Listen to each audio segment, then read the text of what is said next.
We're Ready? live. Yep. All Yep. right. We have or on your end. Yeah. Okay.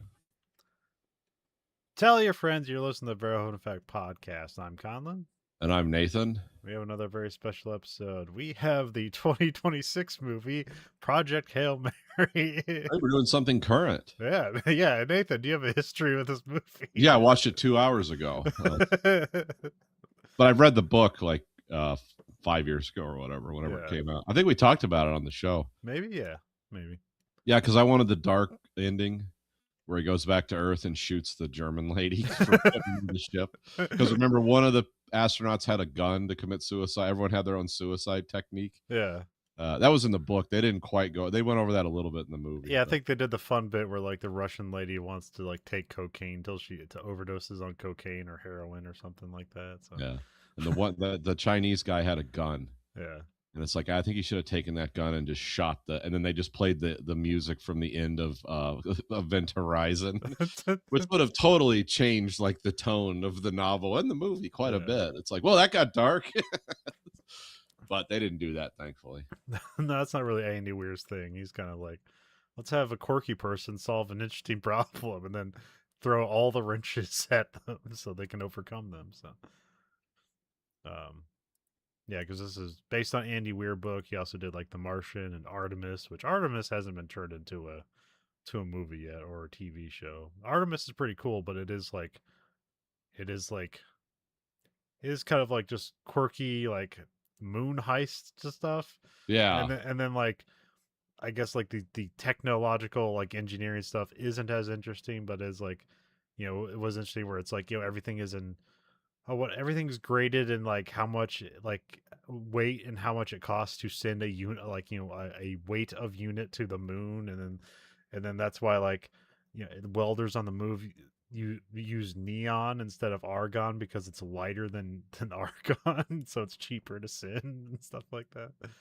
And I And like how moon dust is lethal. yeah. It's like I didn't know that. It's like, oh yeah, nothing grinds it down. There's no atmosphere to decay it. It's just spiky stones Yeah. ready for your lungs.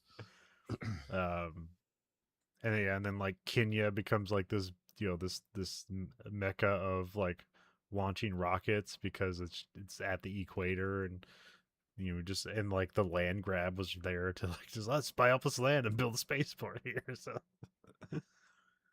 um then yeah, I don't know if Andy Weir has any other stuff beyond that. I think this is his latest thing. Yeah. I mean, his books seem like they take a while to make because they're kind of like I don't know how accurate they are, but they seem like they've been at least researched beyond the normal Hollywood level of research. So Yeah. it seems like engineers like these movies and books rather than like tearing them apart as being like, that's bullshit. Yeah. There seems to be a lot of like heart and love for like practical, realistic problem solving. Yeah. Even though it still is like it's like science fiction, but it's always like science fiction of the like near future. It's like, this is possible, we could do this.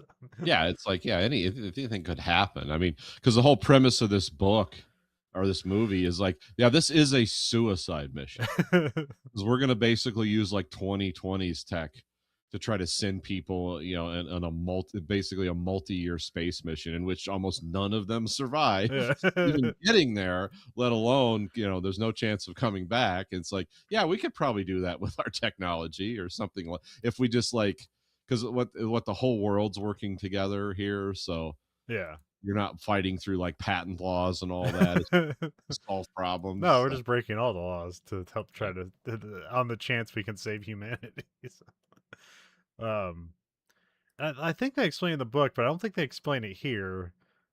Is that like they don't have enough food to send them out there, and that's why they put them in the comas because it'd be easier to feed and like oxygen them or whatever, and then that process is what kills the other two along the way because it only has like it has some really low survival mechanism. Which also in the book they explain that he has some special genetic ability to this, which they don't do that here. They're just like, no, we just need to send the bright people out there. Where in the book it's like, it's a genetic lottery, and you're the protagonist, and you happen to have that.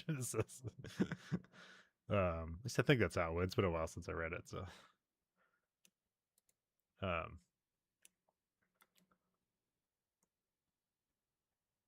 yeah, and I did. Well, as you can tell, yeah, I did see it in theaters. Although I did buy it, and then like a month later, they just came out in Prime, which is why we picked it. It's like, oh, okay, this is Yeah, I accessible. wondered But about that. And I saw like Amazon funded this.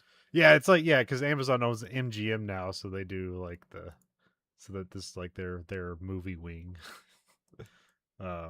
Which they also have an MGM Plus too, so whatever. Yeah. And they did have IMDb Plus, which then that turned into free TV, and now they don't have the free TV anymore. Now it's just part of Amazon Prime. Now Amazon Prime has ads, so it's all it's all Yeah. funky. So whatever. I only had to watch one to see this one.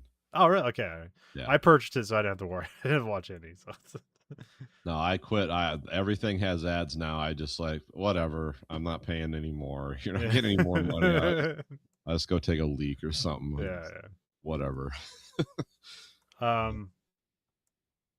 Yeah, so this came out March 20th, 2026. I kind of wish I would have saw it in theaters. This does like have nice space spectacle to it, so Yeah. and weird like comedic space spectacle to it, which that might be new. I don't know. I mean, this is directed by Phil Lord and Christopher Miller, the Lord and Miller team, who like they did like the Lego movies, or even go back to Clone High. They did that. They were famously like kicked off the Han Solo movie. Yeah. Which I don't know, these guys seem to be fired from a lot of movies. I'm like, come on, they probably would have made a better movie. So it's good to see it like, yes, they again make a good movie here. So Yeah. um yeah, I can't. Yeah, what was the other? There's a bunch of stuff they were going to do. I can't remember the other things. Like, do you know the Lord and Miller team enough to? Well, I know they did 22 Jump Street and 21 Jump Street. I remember that one. Yeah, I think they directed the first one, and then I think they were just producers on the second one. Maybe I can't remember. No, they directed both of Oh, them. they directed both of them. Okay, Yeah. all right. And they were like writers and producers on like a bunch of stuff. Yeah, yeah. Like the Lego movie, they directed and wrote. Yep. And then they were involved in Cocaine Bear as producers, Okay. Yeah. Okay. which that's a funny movie. Oh, did you see? Okay, because I've always I watched the trailers for it, and like this looks like it'll be fun. Just like random, like, oh, it's like drugs and violence with a bear. Like that should be. And then like the reviews, like it got back to it just seemed like it was just mean and not funny at all. And then so I That's didn't. what I liked about it. Okay, all right. Because I thought it was like this is going to be a quirky comedy, and it's like no, it's just brutal. Okay. It's just like what would it be like if this really happened and it didn't just kill the bear? It became like a raging murder machine with humor interspersed. Because of Yeah. course all the people are acting completely stupid. It's like, hey, that bear's acting weird. Well, good, get in the car and get away. No, let's go deal with it. And just getting ripped to shreds. Okay. Yeah, I probably have even less like know how about it because I think a lot of that movie, I think they used a lot of like YouTubers in that movie and just killed them violently. So yes. it probably has no meaning to me because I like don't know who that guy is and why that would be funny that he'd be ripped apart. But Yeah, I thought they were just like that. But they have the strangest extras in this movie, and then I later found out, like, oh, these are like YouTube personalities. Yeah. Like, oh, this is why I don't know who the hell it is. Cinematographer is I think it's probably Grieg Fraser or Frazier. I'm not sure. He worked on the Dune movies and like the latest Batman movie and I should say the later Dune. He worked on Dune and Dune 2, the latest Dune with Denis Villeneuve. So, Yeah, um, another Australian cinematographer. oh, it is okay. All right. I remember that was a thing for our podcast. It's like, oh, it's another Australian cinematographer. Another Australian cinematographer. Okay. Well, they threw a huge amount of money into teaching film stuff there from the 70s through the 90s. Yeah. Like they just pushed people into it. Like do this, and they set up a whole tax credit system and everything. And then New Zealand got in on the action. And yeah, that's why they make like great movies. Yeah, I did see because it's been a while since I watched like a South Korean movie, which I remember I was like like, oh man, they make really good movies. It's been a while since I kind of been on the radar. Probably the last like South Korean thing I watched was probably like Squid Game or whatever, but that was huge. Yeah. And I saw a trailer for a new one called Hope that looks pretty crazy. Oh So yeah, yeah, yeah. and it was like, wait, who's this guy? And so I saw a bunch of his other movies he made. So now I gotta like go watch those. And I think they're just all on Netflix. So, yeah, and I know a lot of people. I know a lot of people got into that the Train to Busan movie or something like Yes. that. Yep. Which I think I just fast forward watch it, so I didn't really get to appreciate it. Did you actually sit down and watch it, Nathan? Yeah, yeah. It's a dark zombie movie, Yeah. but it's one of those ones where like you really care what happens and everyone dies anyway. It's like, Yeah. oh, this is great. This is sad. Well, yeah, that's the thing about a lot of South Korean cinema is like what they do good is the drama. It's not Yeah. necessarily that like, it's like, oh, it's great action, but the like poor acting or whatever that. It's like, no, it's like acceptable action, and like sometimes it's like huge action because they just like threw a lot of money at it, and then but like the drama is usually where it's like, oh damn, Yeah. they hit that. And this is not even a language I speak, and it still hits me. Yeah. That's like that one we watched, like it was an older one though, The President's Last Bang. Yeah. That's one of the coolest movies I've ever seen. Yeah. And I don't even have a lot of context for the history of, I mean, I learned a lot from that movie. Yeah, Like, because that's the thing what- about that movie is like, did you know in 1979 that the president of South Korea was murdered by the head of the Korean CIA, and Yeah. that's what it's called, the Korean CIA. The KCIA. It's like, okay, I wonder if we have any influence there at all.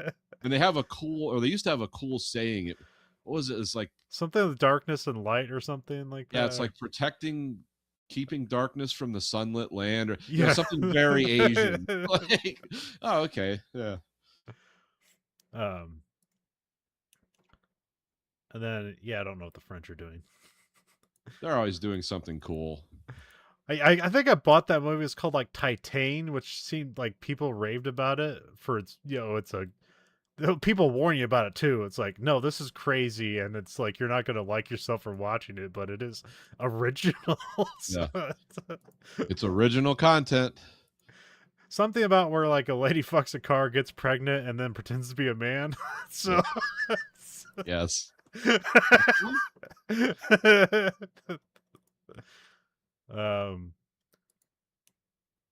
But I mean you hear that, and that's weird to be on film. But then you read Gravity's Rainbow, which is a book by an American writer, and like a lady has sex with a horse and then apologizes to the horse, and it's also vividly, grotesquely described. It's like, what am I reading, and what does this have to do with V2 rockets? It's like, but those are meant to be really abstract. Yeah, I've read 4 Pynchon books and I put them down and I'm like, I'm dumb. I'm not meant for this. This is weird. I mean, that guy killed himself, right?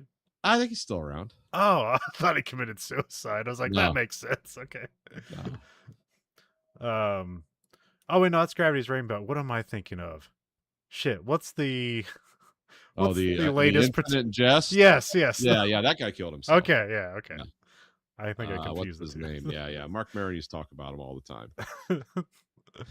Which those are two great tastes that taste great together. Mark Maron and then some neurotic writer.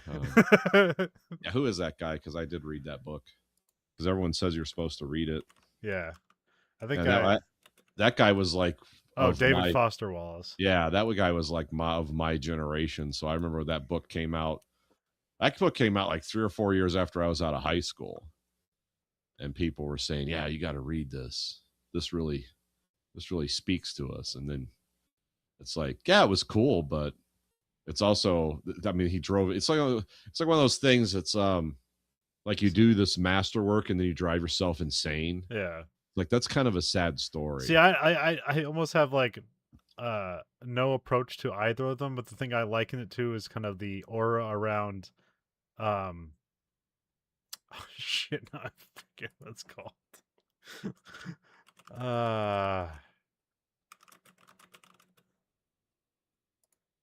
Is that right? Yeah, The Catcher in the Rye. Oh, yeah. Where it's like the wrong people got the wrong thing out of that book, but it's actually genius. It's just you'll never actually like figure out why that is. You'll just meet the people you'll just meet people you hate that love that book. Yeah, and JD Salinger was not a lovable person No. either. And neither was Holden Caulfield, the main character of that book, but everyone sees themselves in Yeah. him. But the problem is everyone only sees the bad, and then for some reason they like that about themselves. It's like, and then they read the book and they go shoot John Lennon or so. I don't know. It's all weird. It's, I had to read that. And I think I read that. I read that in high school. I remember I read it because everyone was like, "Oh yeah, this is right up your alley," and I was like, "Well, I just feel sad now." Because the really important books I either don't get or I get the wrong thing from, but they don't inspire me. They make me feel like kind of hollow inside. That's why I always like Cormac McCarthy novels, because like those are supposed to be great novels and they are, and I get exactly what I'm supposed to get out of them. I feel I was like, I am in line with this. It's like in No Country for Old Men, money is the root of all evil. Blood Meridian, the smartest guy in the book is Satan, and Satan is the serpent in the garden that gives you wisdom and destroys you with it. It's like, I understand all this stuff. It makes sense to me. But it's also some of the coolest dialogue ever. It's like just like it's like West Texas Shakespeare, you know. It's so that's a guy that I get. But some of those other great books you're supposed to read, it's either maybe I'm not connecting with it, or I don't know. I also don't have like a lot of existential crises in my life. Yeah. I'm just kind of living life. Let's see what happens. Let's study weapon systems from the Cold War or something, you know, just like whatever thing I'm into, like, you know, at the moment. I think maybe the most like maybe trying book I've read recently is what was do you remember that one? Uh it's that one sci-fi book. I forget the name of it. It's almost like Fox Force 5 or whatever, and it's like all about like science and math and space and Oh, then Nine Fox Gambit? yes. Yeah, we read that for the show. It's like, man, there's a lot of cool ideas here, but I don't think I have any idea what the fuck's going on. One of the biggest problems I had with that book is they had to repeat the whatever matrix of science and religion they were recreating every time. So all the dates were recorded like year of the fox, something. Yeah, I don't know. It was always like it always had to start out that way. But yeah, that was like that was like computer and human intelligence preserved in machines, and yeah, it was crazy. I mean, it was kind of cool though. Yeah. But that was like a That was a challenge. That was like yeah, that that was was a not like challenge to get through that smooth because flow read for sure. it's like every sentence is like, I don't know if this is English. Yeah. Like this is English words arranged in a way that's not English anymore. Well, I think the guy that wrote it was Korean, but he spoke English and Korean, so that could have come through in Maybe, yeah. like his ideas or Yeah, yeah. I'm watching an anime recently just because it has a joke title. Which this happens in anime all the time where it's like a really long title that's like almost meaningless. Yeah. But it's like the I forget it has like an original title where it's like Kaizen something. Yeah. And then in English it's called it's a question mark title where is it wrong to pick up women in a dungeon?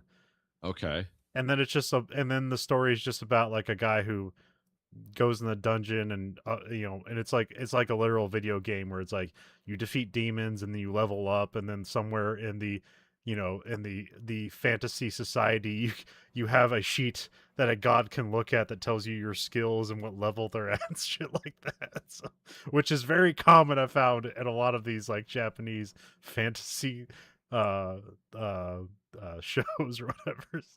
So, um and then what was the other? Oh man, I know you. I can't. I know you read the one of the next guy's book and you thought it was interesting, but like that one book where it's like the lady goes back in time to investigate, and then there's like in the future there's like a weird crystal being that's like trying to annihilate humanity, and not really. Oh, what was it? Like The Gone World? Yes, or yeah. Yeah. That Oh one. no, or is it Tomorrow and Tomorrow? One of the two Tom Sweaterlich novels, I forget. Yeah. They're both wild, but yeah. Yeah, the Gone World. Yeah, that's Yeah. one I want to see like turned into a movie. It's like They could that do really captured my imagination. Like this is wild, man. HBO needs to do that as a series and just pad it out with the writer a little more. Yeah. And make it a lot like I want to explore, like, because when they were talking about like as the crystalline entity future happens, it's like, like there's just fields of people being crucified and like, somewhere in North America. And then the guy who's showing her all this stuff, it's like, you should see what they do to the Buddhists. And it's like, yeah, I want to see what they do to the Buddhists. This is wild. What does this all mean? But yeah, they need to do that with like a True Detective season 1 vibe, Yeah. right up until like you get in the spaceship and go to the, because you're always going to like parallel dimensions. Yeah. But in each dimension, the thing that kills us gets closer and they're trying to stop it. But the story starts off as if it's like 1993 and you're investigating a murder of a guy's family. Yeah. Which would, I mean, yeah, you could do a total True Detective thing with that, but you could do like 10 episodes, maybe, one of those. But people would probably hate it. They're like, you'll love it till the turn comes. And that's just because you don't have any imagination, but whatever.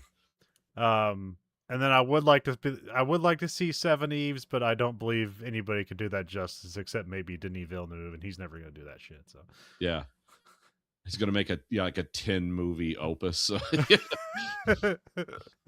Year 1, Seven Eves. Year 10,493. Well, the problem with Seven Eves, it's a lot of cool ideas, but like when exactly when you're reading that book that if somebody made this in a movie, it's just gonna be the standard end of the world, movie. Yeah, like it's gonna be like just the stereotypical characters who aren't interesting, trying to solve interesting problems, but you don't care because nobody's good, and the acting's not good, and the dialogue sucks, and the structure isn't done right. Because I know they were gonna have Ron Howard do that, but then I think they probably pulled the plug on that, where it's like, oh, this is probably gonna cost like $500 million, and nobody's gonna watch this. Well, yeah, Ron Howard was also tied to like the multi-season Gunslinger series that turned into a terrible movie somehow. Idris Elba was great in that, and so was Matthew McConaughey. But it's like, well, this is cool to watch. I'm just going to pretend it has nothing to do with the Dark Tower, and it's like, oh, it's a cool story.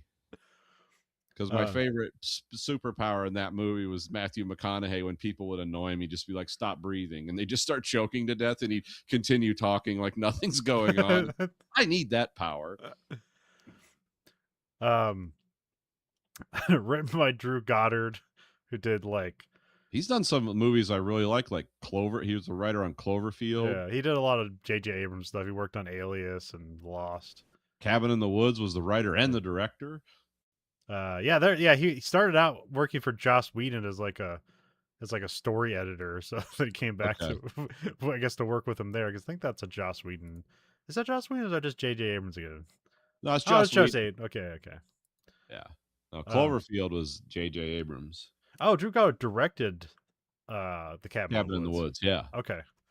That's on our list as a movie to do, but I didn't know I never want to pick it because I feel like it's going to be too meta and like annoying nowadays. But I remember when it came out, I was like, this is cool. It's different. And then like nobody ever copied it because everybody knew it wouldn't work again. Yeah. World War Z's okay. They made a fine movie based on a book that people love more than the movie. Yeah. The movie looked cool and had some cool individual moments in it. Yeah. But if you read that book and watch the movie, you're like, it's kind of like the Dark Tower. It's like, oh yeah, okay, these things share some DNA. But I almost understand why they did that. They should have, again, that's something that should have been a mini series or a series. Yeah. Because that's World War Z. The book, as it was written, was basically a mini series. Yeah. Because it was different points of view from different countries and different places at different times. And then of course he did an adaptation of The Martian, so this makes sense to bring him back for Project Hail Mary. So yeah, he's a writer. Created by. Have you seen High Potential? No, I haven't. It's like, okay. Just a big thumbs up. Okay. I totally enjoyed the first season, and then I have just no reason to go back to it.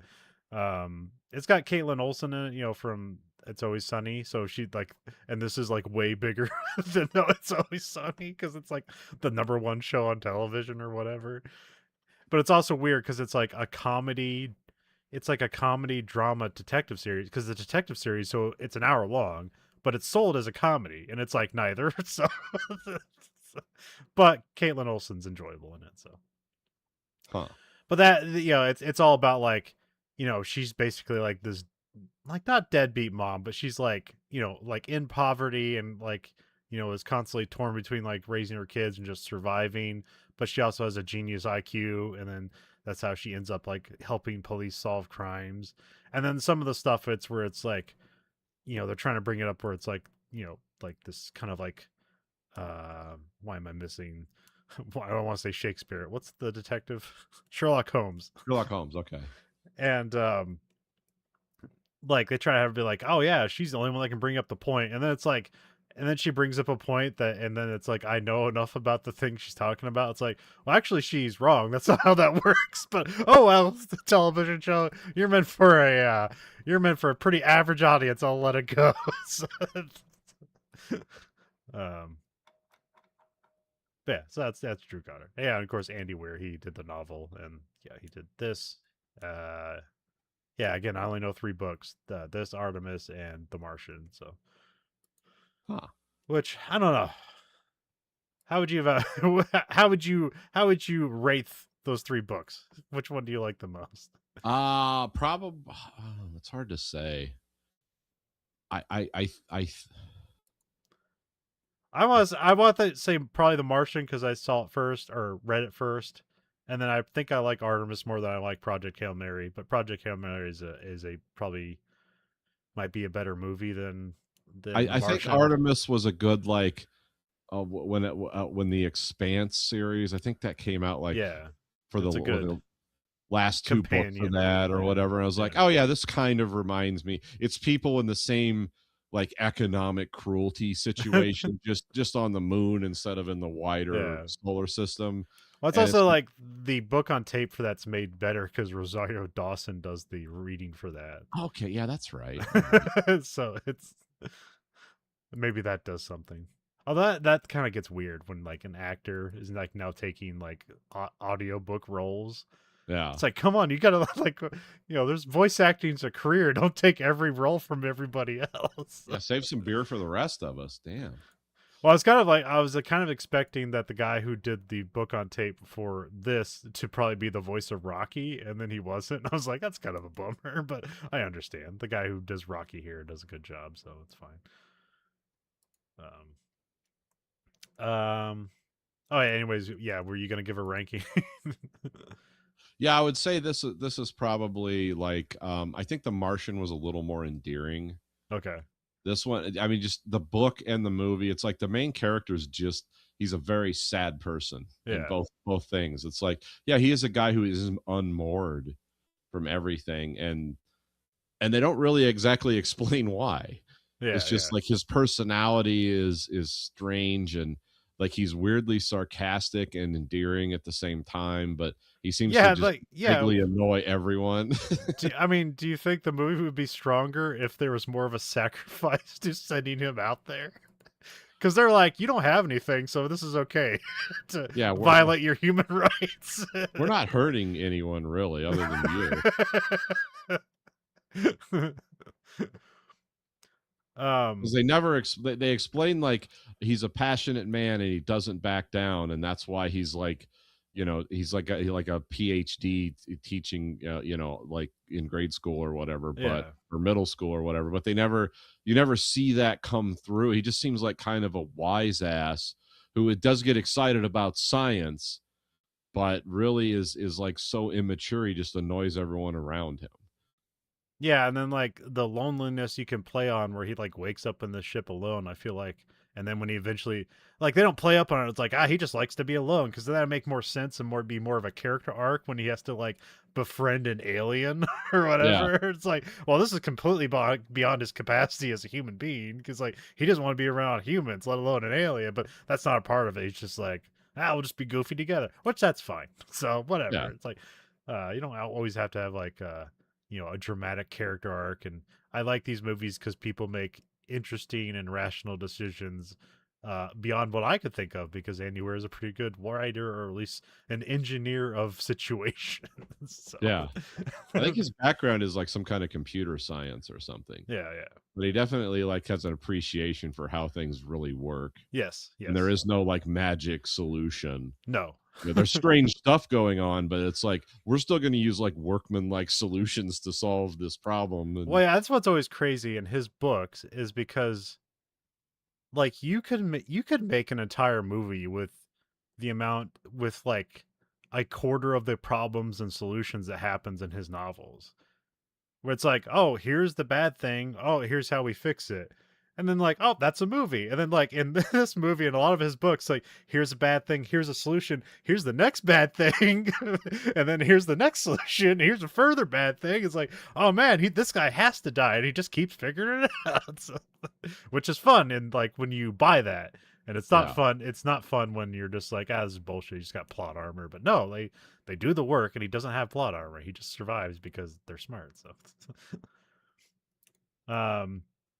cast is Ryan Gosling, Sandra Hüller, and James Ortiz. He does the voice of Rocky. So, and Sandra Hüller's she's famously Strat. the wife of the commandant in Zone of Interest. I recognized her face right away because she was the one who was like, her husband was running Auschwitz or something. Okay. And she was out there like planting flowers, and you'd hear people, because that's one of those movies where it's like a sound assault.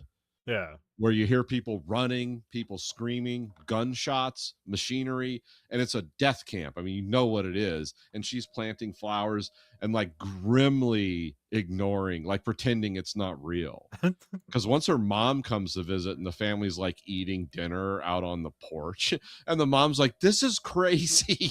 Because you hear people like screaming and running away, and people marching, like, you know how the boots all clack the ground together, and they're just like, no, this is fine, just, you know, eat. And, you know, and they're doing everything in like German there. But it's like, yeah, I recognized her because she could she's one of those actresses that can project a lot of emotions without saying much of anything. Yeah. And she just looked like she was white knuckling pain that whole movie. And that was the point of it, is because like she knows that her husband's evil. She knows she's participating in evil, but she's going to pretend it's okay. Yeah, she works pretty well in this movie because she like has to do comedy, but like in the most German way possible. Yeah. Like she's gonna be the straightest man possible for this stuff. And then has to like, yeah, then also has to do the drama and sincerity of it, and also has to be like the worst character in the movie. Like she is the evil character in the movie. Yeah, not a good person. But you know why she's doing it? It doesn't excuse anything, but she's like, well, everybody's gonna die if I don't do this. So yes, the Germans always seem to be put in those positions. We're going to do something bad, but it's for good. This is like something that keeps repeating itself in their history. It never quite works out for them. It's like, of course we're in charge. What are you talking about? We have to do this. Hold on. Wait a minute. And Ryan Gosling does a great job here, where it's like, I'm not sure he's really been in a comedy before, and he does a good job. So yeah, he's always a great actor to watch. Yeah, he's like he's a lot like Hüller. It's like, yeah, he can project a lot just with his face. Yeah, he's really good at that. Well, and he's just like playing it up too, like especially in the beginning where he's like flopping around and stuff like that. Yeah. So I guess we'll get into it. So we got Act 1, we got blinking lights, which I think this bookends the movie. I think there's also a blinking light at the very end of the movie, but it blinks out. Yeah. I see a guy in a body bag being unzipped, and we hear a computer voice says, "Eye movement detected." I can't remember. I think they give the arm a name, but I can't remember what they. Yeah, I did remember.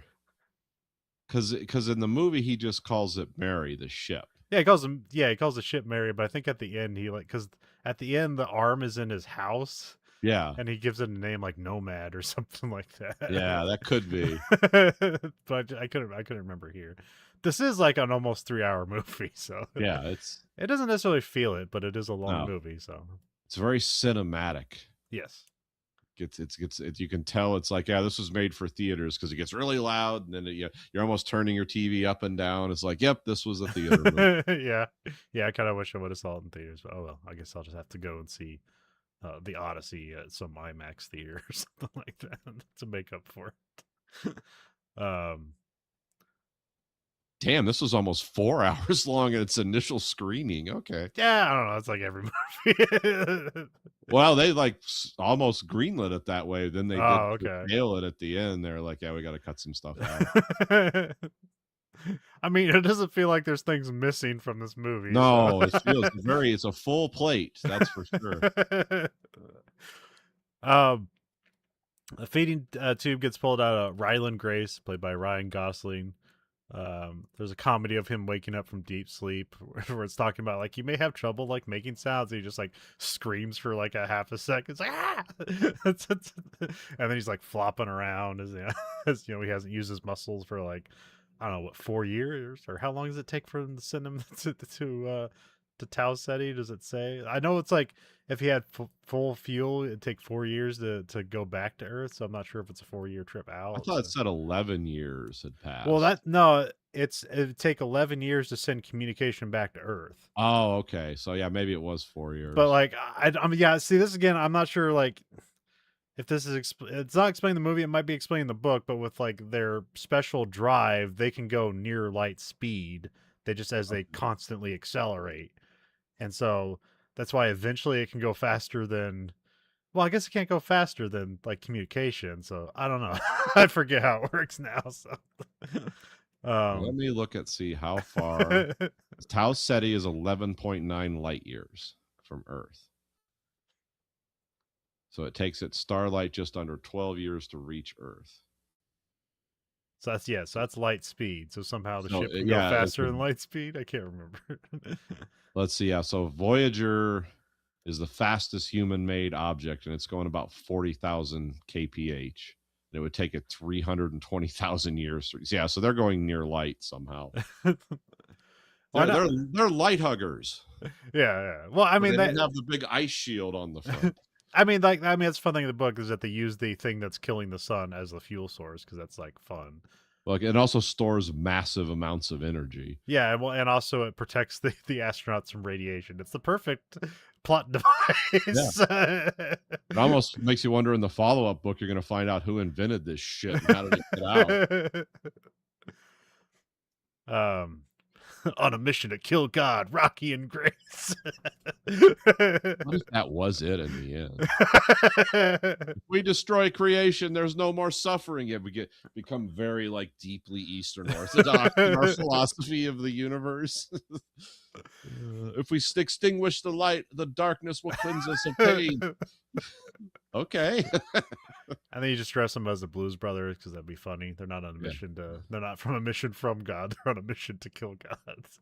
We're on a mission about God. Can you explain that? No. You wouldn't want me to. Yeah, Grace goes to wake up the crew, but they died on the trip over. Which, like, this is pretty much how the book starts out. Which is like, yeah, this is a great way to put your character in a giant hole. So, Grace doesn't remember what's going on or why he's in space, but he figures out he's in another solar system. And then he calculates the fuel, and so it would, with the fuel he has, it would take 138 years to get home. So I'm guessing that's like boosting and then coasting. Yeah. But I remember they did mention like at some point if he had full fuel, it'd only take 4 years. So yeah, I kind of don't understand it. Maybe they. Yeah, I might have missed a few things in the book that described how fast they were going. But yeah, I imagine they can't go like the ship can't go faster than they can communicate. So I don't necessarily. Lights. This is hard science. So lights. Einstein's still our jailer in this universe. Well, I know there's like a thing like an ion engine, which like we can make them, and like they go slow at first, but they eventually are accelerating near speed of light once they like get the momentum going or whatever. But that's not what's going on here. But they do have a special fuel source that makes them able to do this trip in the shortest amount of time possible. So yeah, well, you have to kind of make that happen because you have to find a star that we can go to. Yeah. It's not like hundreds of years away. Um, The ion engines are like I think they use light and like a gas that can be harvested as you travel. yes. But the problem with those is the same problem that they didn't really explain here is where like they remember in The Expanse when like the ships are running towards something and then they're halfway there and then you just have to flip over. Yeah, Oh turn my and goodness, burn or flip slow and down. burn. um, And then you have like the weird what's the like yeah, like everyone knows the Star Trek stuff, but I always like the weird alien universe, the tachyon shunt. It's like because everyone still has to go into hypersleep because it still takes years. But do you know how far they're traveling in Alien? It's like hundreds of light years a week. okay. So the universe in Alien is like it's like bigger than Star Trek Huh. Okay. because they're going hundreds of light years at a pull. Because what I forget, it's all it's gobbledygook. It's not real, but basically it like creates a force field that like the ship acts as a tachyon particle and it just transverses light speed that because its mass is being shunted away so it can go that fast. All right. Okay. Mass Effect. Yeah, and also like I think they're also asleep because I think they'd go insane. Yeah. Or maybe that's another book where you can't see it because you. Oh, no, that's never mind. That's the Prater Gap cycle. universe. Oh, gap. Well, yeah. Okay. No, the gap cycle is even wilder because you're that's like quantum tunneling, but you have to get near the speed of light and then activate the gap drive, and you're basically ripping the universe apart because you're creating like a you're bringing 2 points of the universe almost on top of each other. Yeah. And then you have to exit through that at the light speed, but it like tears the universe apart because the lady who invented it was accidental. She invented it on a space station by creating electromagnetic fields, and like the microwave like slammed into the moon or something. It was like people thought a nuclear bomb went off because that's what happens if you come out of a gap field inside a solid object. It just like creates a huge explosion. So we also have gap sickness, which I thought that's what you're going with. So, oh no, yeah, gap sickness. That's a result of something about the fields and the gap drive affect your brain metabolism and makes you do. I don't. There's all kinds of effects, but mainly it makes. In the case of the main character, it made her want to kill herself all the time. And then they put microchips in your head that make you a being of pure lust, but also controls the gap cycle or gap sickness. It's like, oh, convenient. All these things happen at once. What else? I was trying to think of other space travel. Oh yeah, I was talking to somebody the other day. I was mentioning it's like, you ever heard about The Expanse? I was explaining it, and I realized that now a core tenet of the technology and the Expanse is now ruined forever. What's the name of the drive? Oh, the Epstein drive. Yeah, they gotta change that. That's a different thing. The Epstein drive. What files are on that? It's like, no, it's a thing that traverses. That has near infinite energy. I think in season 1 and 2 they called it that, and then they stopped saying it. Oh, okay. Because remember they made a short, not a movie, but the short story. Yeah, It Drive. was called and it was like he's Epstein's still out there heading into the big empty, and it is because that drive it was so wildly efficient, but it was nowhere near light speed, but you could like go into the solar system with it. Yeah. And that was basically his rocket turned on and never turned off, and he's still going. Well, he's dead, but his body is flying through space. Which they did put that in an opening of one of the shows. So yeah, that's right. Yeah. Yeah. So 138 years to go home. So basically, he's not getting home. Then we have a flashback. Right. We have a report of the Petrova line where a scientist excuses himself, which that's a good thing, or a good like setup when a scientist's like, "Oh, look at the discovery." He's like, "I gotta go." It's like, "Oh shit, what does that mean?" And then we cut to Grace is teaching science at a middle school or something. And then here we have the explanation of the Petrova line. There's a life form in the Petrova line, and it's draining energy from the sun. And they basically are risking.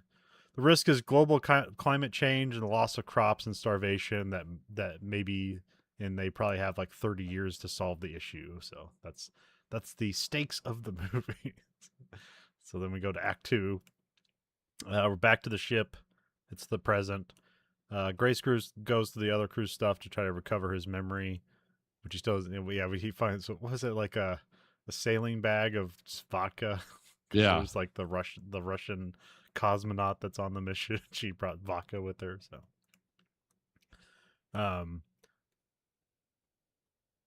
then we cut to back to the past. We have Eva Stratt, played by Sandra Hüller. She shows up to recruit Grace. He wrote a thesis on life forms that ruined his career, where basically he was suggesting that not all life has to come from water. Yep. Which I can't remember is is Rocky's planet also, are they still carbon-based life forms? I forget in the book. I know it's a heavy gravity planet because it's big. Yeah. And I also know that, like, as intelligent as those aliens are, there's like gaps in their knowledge Yeah. because because they live in such a dense atmosphere planet, they didn't know radiation would kill them. Yeah. But it also makes me wonder, how did they get anything off that planet? Yeah.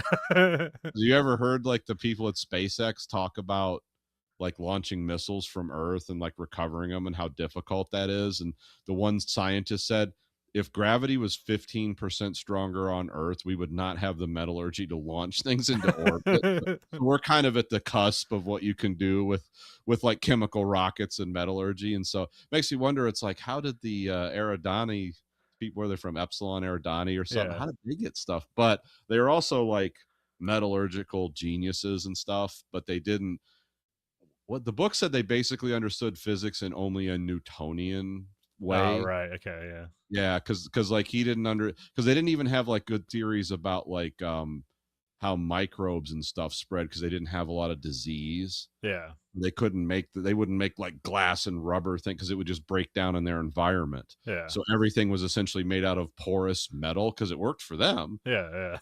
So yeah, because I know, like, as smart as the Eridanians were, they had huge gaps in their knowledge just because it was out. A lot of the weaknesses we had were outside of their experience. Yeah. Because we come from a planet where we have to like grow skin to be protected from radiation, and we can be crushed by too much force, and we definitely can't breathe ammonia. Well, I just I couldn't remember if like Grace's theory is out of the life forms that are discovered in this movie, is one of them not water based or whatever, and I can't remember if that comes up at all. Yeah, I don't believe. I believe, yeah, Rocky does validate his theories Okay, all right. I because don't it's think. essentially like a rock spider, but Yeah. it does have like digestive processes, and they can be killed by, like radiation and stuff. But that's because he's had no exposure to it. Yeah. Because we had to grow skin because of radiation. Otherwise, we would just be walking anatomy lessons. um, Grace tries to run away from her. He gets convinced to run a test on the life form that they found because they send a probe up to the Petrova line. And she's like, "It survives on the surface of the sun. Does that sound like a water-based life form?" So then that's the line that like convinces him. Like, then we see Grace in a pressure suit, and he's in a controlled lab to run a test. And there's funny moment here. It's like, it seems like you don't care if I would live or die. And then she like talks to like the foreign dignitaries behind her, and she's like, and then she turns back around. And it's like, we prefer that you didn't die. It's like, oh well, thanks guys. And then we have another funny moment as Grace looks at the alien life form, and he like sulks down. It's like, it's made entirely of water. So it completely destroys his thesis. So he was not right. So that's why I was wondering, like, did Rocky actually prove his thesis? And like in the movie, I don't think it does, but I thought there was something in the book maybe it did, but I couldn't remember. So Well, I think in the movie, what they were trying to show is like he sort of left all that behind. yeah. Whatever he was angry and isolated about, like just being friends with something finally, made him, made him like just kind of let go of some things and actually care about something. So, Yeah, well, yeah, and this is like a letdown from here because for a moment, she gives him hope that like his ideas were correct, and then yeah. that's immediately dashed when you realize it's like the complete opposite of that. He's like completely wrong. So, but he's still a good scientist. So, um, Because yeah, he's even like yeah, he's Dr. Grace throughout all of this. So at some point he got like a doctorate and Yeah, and like but he's clearly a very intelligent person, yeah. but just one lacking in certain like social graces and skills, which is yeah, it's Yeah, it's lot weird. of I don't know. science. It's kind of a weird character because you see how he acts with the kids, and it's like the kids love him, but then he's like around people, and then like he's like standoffish and hateable again. It's like who is this character? I don't understand. It's because like yeah, you can't say he like lacks social grace, but then it's like well, no, he can get along with people. He just I don't know. He's getting in his own way, I guess. I guess that's like the character or whatever. Yeah, Um, uh, Strat starts breaking everything down as they move on. She's like, "Yeah, I have 380 other world class scientists working on this. You think you're the first person to figure this out?" And he's like, "Yeah, but I want to." And then she leaves him with like what three? This is before we learn the name. They call it the astrophage, yeah, the life form that is eating the sun. And yeah, I guess the Petrova. Yeah, I was going to explain the Petrova line is it's a line of infrared light that they can see moving from Venus to the sun, and they yeah. don't know why. So, um, but yeah, what so like even though like he's kind of broken down, like he's kind of like hyped up to like keep working on this stuff, and so she leaves him with 3 cells, and one of them's dead. Um, so yeah, he's working on stuff, and then like he we have Carl, like the federal agent that like hangs out with him with his bit here, which again he makes friends quickly, but again this Carl character is kind of wasted because he's really fun here, but then like the last time you see him is like, hey, you'll do okay, as he's being drugged and forced into the situation. So. Yeah. um. But they have a fun moment where they go to the where Carl says he has like an expense account, and they go to the hardware store and just buy a bunch of like wood and duct tape and screws and Milwaukee tools and hardware and safety glasses for no reason. And what was the product placement here, like sour Skittles or something like that? Sour Skittles and like Twizzlers. I wonder if this gave sour Skittles a boost in sales. Probably. um Well, I thought this was like the biggest grossing movie of this year. I found out it was like the 5th biggest. yeah, I It's think it like did well. Yeah. I don't know what the biggest one is right now. it's the Mario one. Oh, that makes sense. Yeah. That makes like $2 billion. So. Yeah. Um um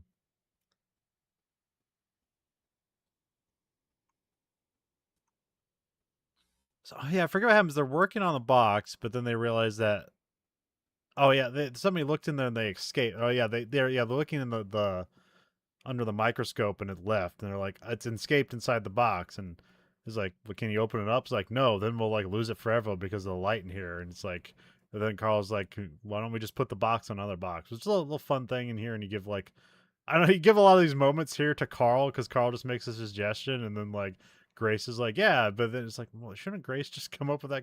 But it's funner that Carl is participating here because he's not a Yeah. scientist, but he's like contributing greatly to the advancement of this project. So, um, yeah, so they put that box inside the lab box, and then they turn on all the lights, and then but yeah, inside that box that they built, the first box, it has like what did it have? Nitrogen like pumped into like one like clear box, and then the other part was and then one part was like projecting infrared light or something like that. And so that's why it left the scope, because it went to the nitrogen to breed. And then when he goes in there and he looks for the astrophage, he sees 3 of them, like, hey, we found all 3 of them, which that was kind of weird. It's like, isn't one of them dead? But it didn't matter. And then they find a 4th one, and they're like, oh my god, like there's a 4th one's like we made a baby or something like that.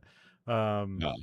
Is this what is this like a Beatles reference here? Is this why like the 4 probes are called like are named after the Beatles? Or do they call these 4 astrophage here the Beatles? I can't remember. It was no, I think the probes were always called beetles. Okay. and because they were like the fast probes that were coming back, and then they were just named after the Beatles. Okay, all right. I didn't get like that moment at the end where they named the probes after the Beatles and then play that Beatles song and it's like, this means nothing to me. What was I supposed to get out of this? um, Grace gets jetted off to an aircraft carrier, like literally in like I don't know, probably like an F-18 Hornet or something. I think that's one that's a 2-seater. Yeah, What's funny is he's like screaming and he's like trying to dump like a bottle of pills in his mouth because he forgot to take the pills like immediately or something. He also mentions like the last time he let a stranger give him pills or something like that. But and yeah, then when he gets off the plane, he's just like constantly throwing up into like a cone, an orange cone, which is kind of funny. So that he grabbed off the deck. yeah, he just grabbed it from a guy. It's like, ah. But usually those cones have a hole in the top, you know. Yeah, and he stuff a piece of paper down in Yeah, there. yeah, he can figure it out.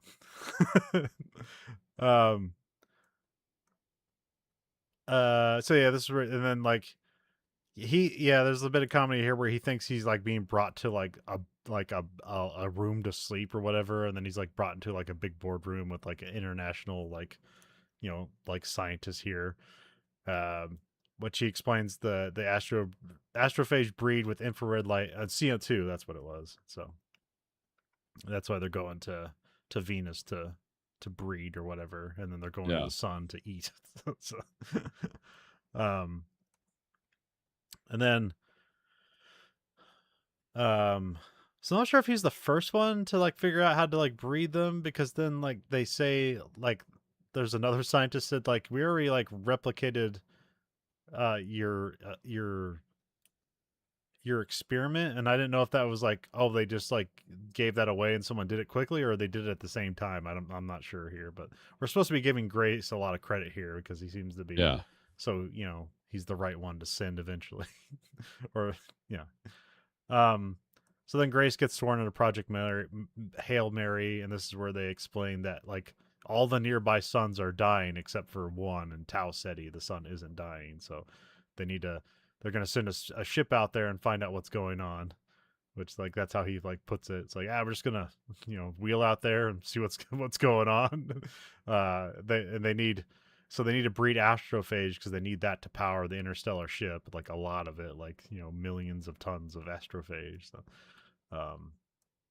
but there's only enough resources to send a ship to the destination and not back, so it's a one-way trip, so it's suicide mission. So yeah. uh then we come back to the present. Grace gives the dead crew a space burial, which here is kind of like interesting because he's like, I don't know you guys, but I'm looking at these pictures, and it was like the Chinese like captain, like he said, like, you make a goofy face in every picture, so you must have been fun. I don't know. They jettisons them into space.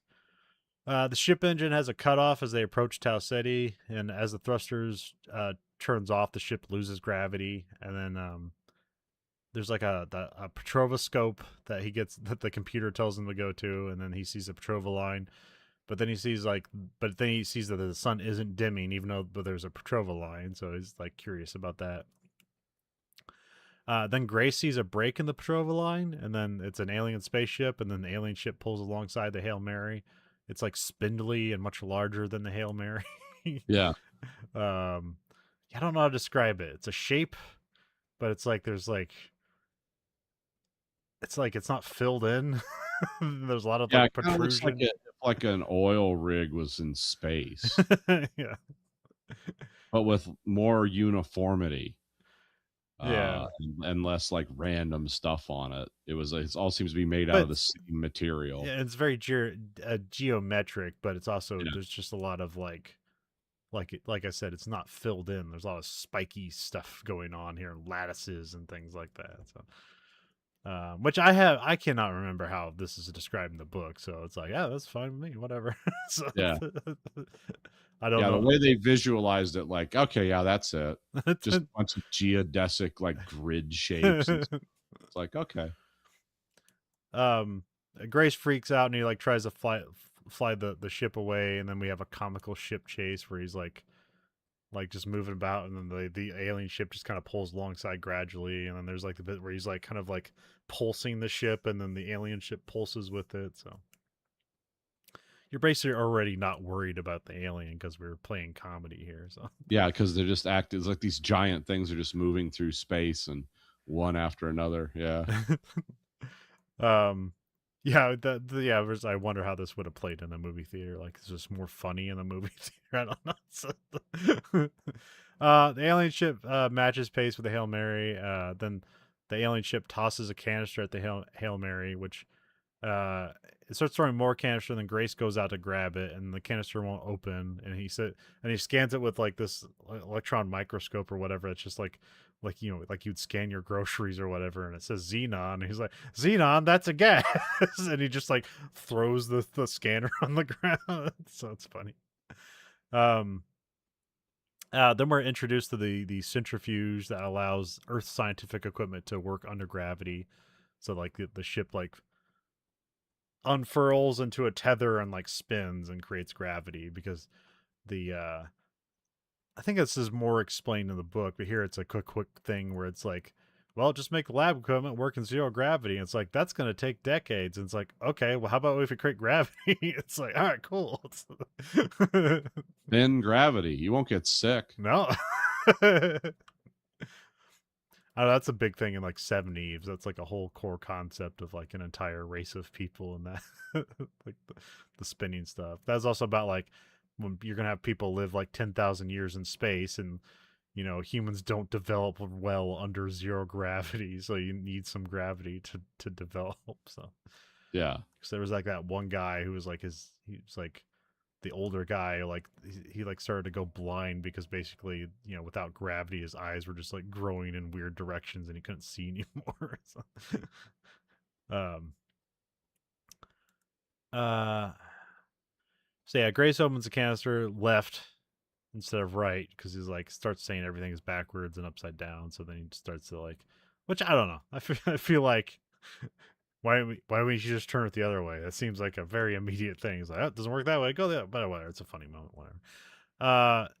He puts it under a fume hood because he like starts to smell it, which is like, well, that's a bad idea. And he's like, oh god, and then he puts it under a fume hood, and then he starts looking at it, and it's like a diorama of Tau Ceti, but it's like these little metal like almost crochet things going on here, or it's like if you just like, yeah, like yeah, I don't know how to describe it. It's almost like crochet work, but yeah, with metal. But Hmm.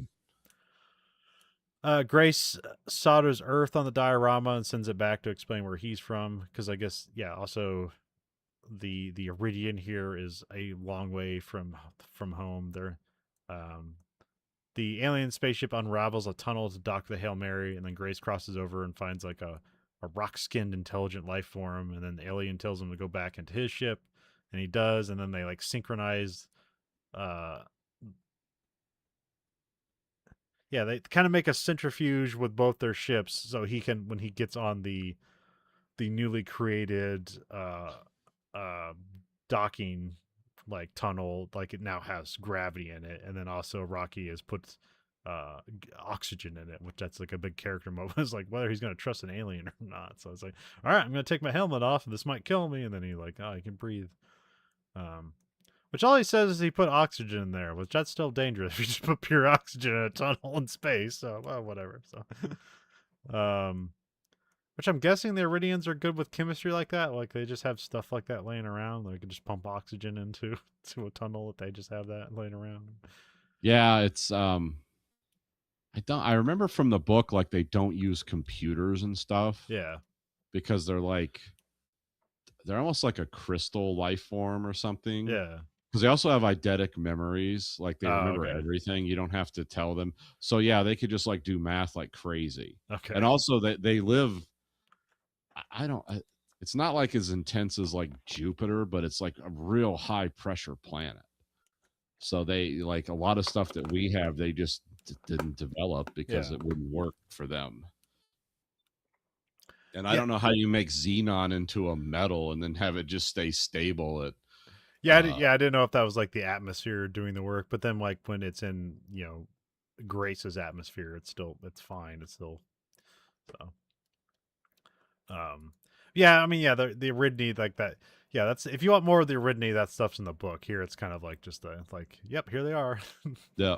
they do make a, for a spider rock creature, they do like they make it cute, and they Yeah. make it a family friendly for the movie. So, I do like in the book, they don't say it in the movie, but when they finally see each other, Grace is like, "Yep, it's a spider," 'cause yeah, she was hoping to see like some beautiful, like willowy alien from Close Encounters. They make a Close Encounters reference in this too, and yeah.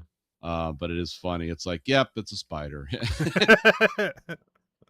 It's a rock spider," but it's also endearing and cute and lovable and naive and super intelligent at the same time. Yeah, yeah. Yeah, so yeah, Grace crossed over again in the new tunnel. You see, and like, and now like the doorway, because before it just had like one clear rock on it that he could see through, and now like the whole thing is like clear. So like, Yeah. and even when you see like the unfurling of the tunnel, they seem to have some sort of like collar that's like a 3D printer that's doing some magic, but like and none of their stuff is explained, which that's fine. But Yeah. because even when they have them like when you have Grace finally like walk into their ship, it's just like a bunch of light and magic and like metal, and then none of it's explained or has meaning. So, but it's like, Yeah, it is something so alien to us. It's yeah, like, this is would essentially be useless even if we captured this technology. Like, we couldn't do anything with it. um, Which is the point of something being alien. It's like, yes, not of this planet, not like us. uh, the alien like mimics Grace, and so yeah, he starts doing little dances and stuff, and then yeah, he tells him the tunnel has oxygen, which he's like, okay, and he's like, I'm not taking my head off, and then eventually he like reluctantly does. So this like is a trust building moment. But then also they learn that they both have astrophage problems. So like the Rockies, which I haven't learned Well, his and name yet, also but Rocky doesn't see like us. He sees in like sonar. yeah, So if something doesn't have so like Grace in his helmet just looks like a flat, like he can't see there's a face behind there or what he looks like. It just looks like a flat thing. yeah, Because I think they figure that out like when he's showing him the clock later. yeah, It's like he has to take tape and cut because just flat representations don't work for Rocky because yeah, he doesn't have like wet eye membranes. He's just emitting some kind of signal and receiving it yeah. but it has to have like character features on it. Yeah, yeah, like almost yeah, it's like almost have like braille, like that's how it's Yeah. like sees it and feels it. Yeah, because like even though they have like the spindles of stuff when you go into a spaceship and all like kind of like a braille. Well, even like Rocky, his like I'm not sure if it's tattoos, but they have like he has like stuff carved into his arms and legs, and it was like Yeah. obviously that was put there like on purpose, and it's like can you just do that? Does that heal over? Or is that like a because he has like the Petrova line like tattooed on his arm or whatever, carved into his arm. So Well, I always saw that as like that's a mission patch, like the NASA oh crews. right, yeah, that makes So sense. they just like, well, we can't make it out of cloth or whatever because it just burst into flames. So Yeah, we're gonna carve it into our bodies, which are apparently would be immune to disease or maybe even pain, yeah. or at least pain like we wouldn't understand it as pain. So yeah, because it's just rock. I don't know what you do with a rock body. You'd have to ask the Rock from The Incredibles or something. or the rock lobster. Yes. Which they probably could have put that in this movie. That would have been funny. Um, Yeah, and it was cool that they went with Rocky. They went with like puppetry and special effects instead of just pure CG. yeah, yeah, I did like that. I appreciate it. Made it more endearing. Because if something was on screen that long and it was just all CG, that would have grated on people. yeah. They learned from the Mandalorian. Yeah. Did you see that movie? No. Me neither. Okay. I when I hear things that bad, it's like, and like I said, I was like really pumped about the Mandalorian until like Andor came out, and I was like, Yeah. oh, okay, the Mandalorian was cool. Season 1, definitely. Season 2, yes. Whether you watch Andor, and you're like, oh yeah, this is right up my alley. This is what Star Wars should have always been. This is what they should be doing. Now, there's some really cool stuff in season 1 and 2 of Mandalorian, Yeah, but yeah. after that, it kind of, I don't know. I just lose it. I'm becoming an old man, and I'm losing things like that. Yeah, I forget it was the, oh man, what was that one? I think the Acolyte, which everybody's Yeah, like that just bombed and everybody hates it. And apparently, it's having a resurgence like in views. They're like, yeah. oh, should we do a second season of it? It's like, I don't know. Do you want? Did you have a problem spending $200 million on an 8 episode season the first time, and now you're making your money back like 4 years later? So. Yeah, it's like with a lot of that Star Wars stuff. Like people say well, it's like let's talk about Lord and Miller and like Solo. It's like everyone was like, oh, they were just dumping buckets of shit on that movie, and I finally watched it, and I was like, no, this is sort of cool. But I guess it's because I had zero expectations. Yeah, yeah, yeah. It was like, oh yeah, this is actually wasn't too bad. I kind of It was enjoyed a it. fine movie. Woody Harrelson's fun in it. Yeah, that's what I liked was Woody Harrelson, Yeah, yeah. and it explains a little bit about the Han Solo character. Now, was everything perfect about? Oh no, No, no. but it wasn't But horrible. saying it wasn't entertaining, I think is disingenuous. No, that's stupid. It's a fine like template of a movie that happens to have Han Solo in it. So, And the other thing they did, like with the Ahsoka character, which I didn't really follow that universe very well, yeah. but I did like it that they like the coolest part of that was like Grand Admiral Thrawn Yeah. finally in this universe, because he was from the other like expanded universe that got canceled. Yeah. Like fun of some of the few good Star Wars novels, like the Heir to the Empire series and all that with Thrawn.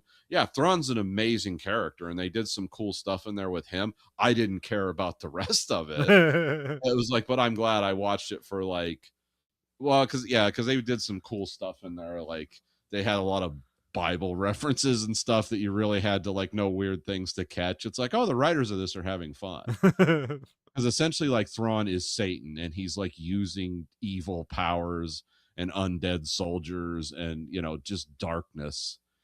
And the reason his ship's messed up and all that is whatever dark universe he went to for the Empire. Like there's a whole backstory there. And I was hoping they would go into that more, but it was kind of like, and you can see they didn't like do a follow-up on it. So it's like, I okay. think there's a season 2 they are working on or Oh man, it's attempting. like 5 years now. Yeah, Hasn't I it? know. Yeah. I have to check up on it, I guess. I thought it was kind of funny and heartbreaking that like the guy who played Amos Burton in The Expanse, which he did a really good job with that character, like this was his next big role, and he's just like a gold-plated like stormtrooper who has no dialogue. Oh, he talks a little bit, and you can tell Oh, he it's him. does? Okay, Yeah, when I they couldn't. send I the didn't woman remember that out guy on. talking at all. Just like, oh yeah, that's the guy that plays Amos Burton. Well, yeah, he had the face like it was like a Greek Yeah, like bronze face instead of a stormtrooper outfit, and he was called Enoch, yeah. which is like that's a reference to like old Bible stuff, and because Enoch was the only prophet that didn't die, just God took him into heaven because he talked to God every day for 10 hours for his 500-year life, and then God said, "Just come be with me." Only person that didn't die and went to heaven. And then when you read the book of Enoch and the book of all those like apocryphal books of the Bible, that's where the things about the Nephilim and all that come from. Oh, So okay. I don't know where that character was going to go, but they named him that intentionally. But yeah, no, he did dialogue when they had the woman on the dragon thing and they were about to release her to, face the wild. And he basically just kind of delivered Amos Burton dialogue, but through a vocoder. Keep your weapons close or something. That they're cannibals out there. But he just gave like very practical advice to her before they hit the animal, and it took off running into the woods. And so yeah, he did some dialogue, not much, but he's Thrawn's like right hand man in that. And but yeah, but that was another like Star Wars thing that's like, yeah, that was sort of cool, but then it just petered out. And it's Yeah. like, whatever. They did some cool stuff. I don't know what kind of committees are producing those and what you're allowed to do. So. Well, they finally fired like Kathleen. What's her name? Kathleen Kennedy. Something. Yeah, Kennedy from like running that, and they gave it to that Dave dude. Oh, okay. I didn't even Which know that. um, which I don't know, like that. I can't remember that guy, that Dave guy's name. Basically, he worked on like all like the prequel stuff that was good, and then they started bringing that stuff in the later series, and it seemed that what people liked. And then I think that guy's had like a quality churn on him for the worst, just in time for them to like give him the reins to the whole Star Wars empire. So, Oh, okay. so I don't think that's working out, but that doesn't matter. It It'll doesn't come matter. back. Yeah, It'll whatever. come It's back. Star Wars. Yeah, Yeah. eventually. Yeah, It's not Star it's a Trek. platform. So whatever. Yeah. It's a huge universe. There's lots of stories to tell there. Some Yeah. of them are fun, some of them aren't. Doesn't mean our civilization is losing its way. So yeah, Grace is trying to figure out a way for them to talk to each other. So he's got like a computer out and making translate, because Rocky kind of makes these weird, kind of like he can make audible sounds. It sounds like whale sound if it wasn't in water. Yeah. It's kind of that weird, like, yeah, because it just basically sounds like, what if a keyboard could talk? Like that stuff. And it was also kind of like has like a trilling kind of high, and there's kind of like a bulky kind of low to it, and then also it kind of gestures a lot and makes taps, and I'm not sure if that's a part of the language or not. Well, yeah, it is, because then like he says like what his name is, and it's a whole long trilling thing and putting his arms together and stuff like that. So Yeah. um Yeah, it sounded like when they used to translate those Hong Kong kung fu movies. And the guys, some concepts were like they would make two sounds and everyone would nod, and then it would keep going in English dub forever. And then the guys would say like really long things, and in English dub would be like, "No, I do not agree." But the guys are still talking. Yeah, it's kind of like that stuff. And I forget the hello and the goodbye is it's like, if you've like seen someone like polish an apple with the crook of their elbow, that's kind of like the thing of it, or it's kind of rubbing across that crook of your elbow.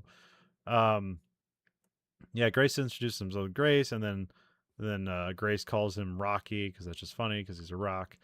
Yeah. Then they build a communication translator, and then he learns that Rocky's an engineer and that he can build things with metal xenon or with what do you call that? Yeah, solid xenon. Xenonite. Yeah. Rocky also, that Rocky's crew died during the journey, which I think this is also where we figured out like the reason Rocky survived was because he was in the middle of the ship, so he was like surrounded by all the fuel, and that's what like kept him from getting radiation poisoning. Which, yeah, this is where they kind of bring up the concept where it's like, the weird thing where an alien civilization can build spaceships but then not know what like radiation is, but then you explain that from the book. But yeah, they do, like, yeah, there's imperfect things Well, because if you just took Newtonian physics to its apex, that's what the Eridanians are. Yeah, because they didn't have radiation penetrating their atmosphere in any way, so they wouldn't know what it was. Because there could be stuff out in space. We get outside of a certain realm, we could just drop over dead. It's like radiation 3 or something we didn't know existed. It's like, yeah, that could happen. Yeah, I was explaining the the Van Allen belt. Yeah. Because there's a building we work at. It's called the Van Allen building. I was talking about the Van Allen belts. It's like, that's what that building's named after, this dude. And there's a thing called the Van Allen belts because they're that artist mission that went out there is like, that's the furthest anybody's been from Earth, and like, because we don't know if we can go on beyond the Van Allen belts and live, like, because we're being protected by the Van Allen belts. It like deflects radiation essentially like out to the moon, so that's why you can go on the moon. Yep. And then I was trying to have the debate about like, what would happen if you were like, what would happen if you're exposed to space? Like, what happens to you? Because like, from movies, it's like, well, you freeze to death, and it's like, well, not exactly. So, now you would, because probably vacuum does weird shit to physics. Yeah. But like, there's no. James Van Allen was a University of Iowa alumni. Oh, okay. That makes sense then. Yeah.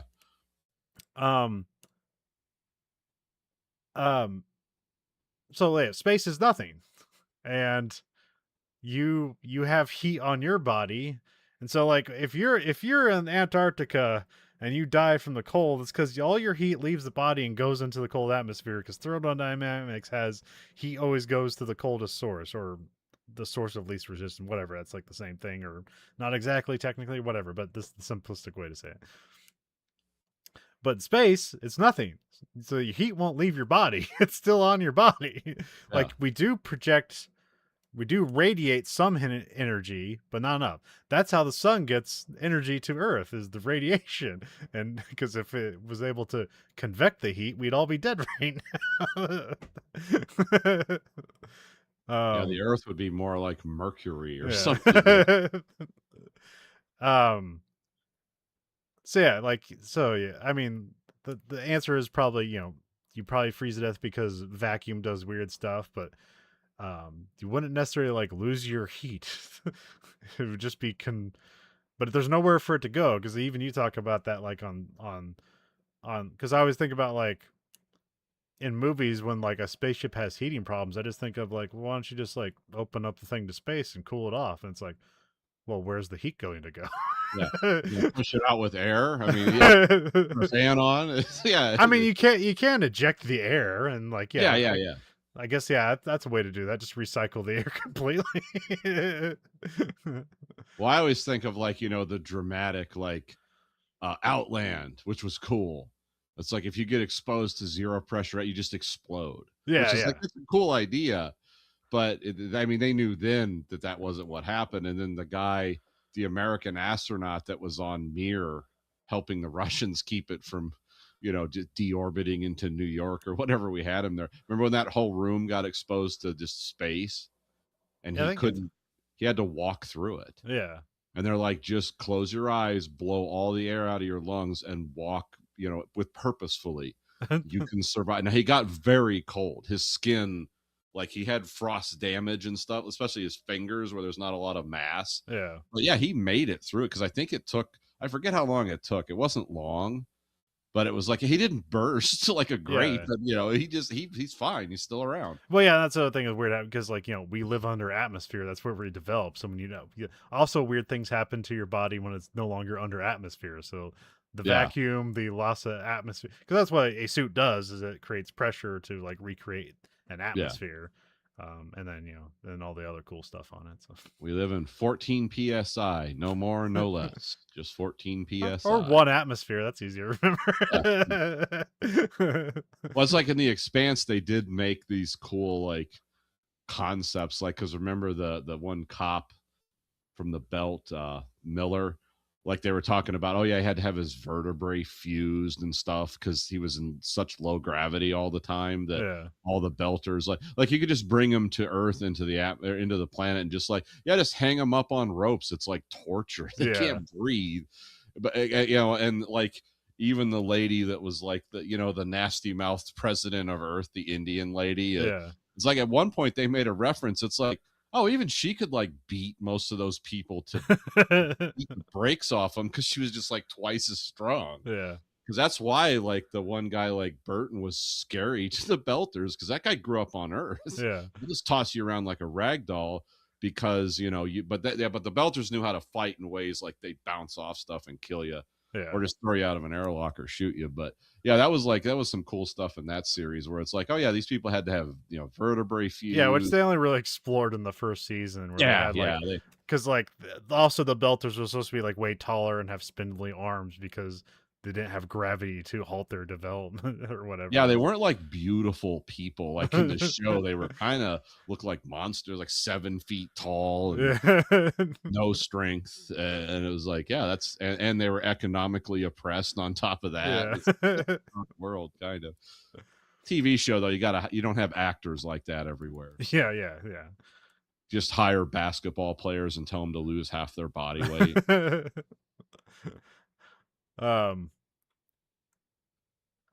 This Rocky says like, why is a school teacher in space? And he can't explain. I think there's also stuff here where it's like, where Rocky's like talking about like, and then you get to go home, and Grace is like, yeah, sure.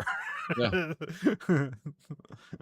Well, because he starts becoming, like in the movie and the book too, I pick up on this, he starts becoming a teacher again. Yeah. He's like, I'm not going to upset Rocky. He's basically an innocent. Because I think in the book, don't they like have no concept of warfare either? And there's stuff like Grace doesn't tell him about humans. Yeah, well, yeah.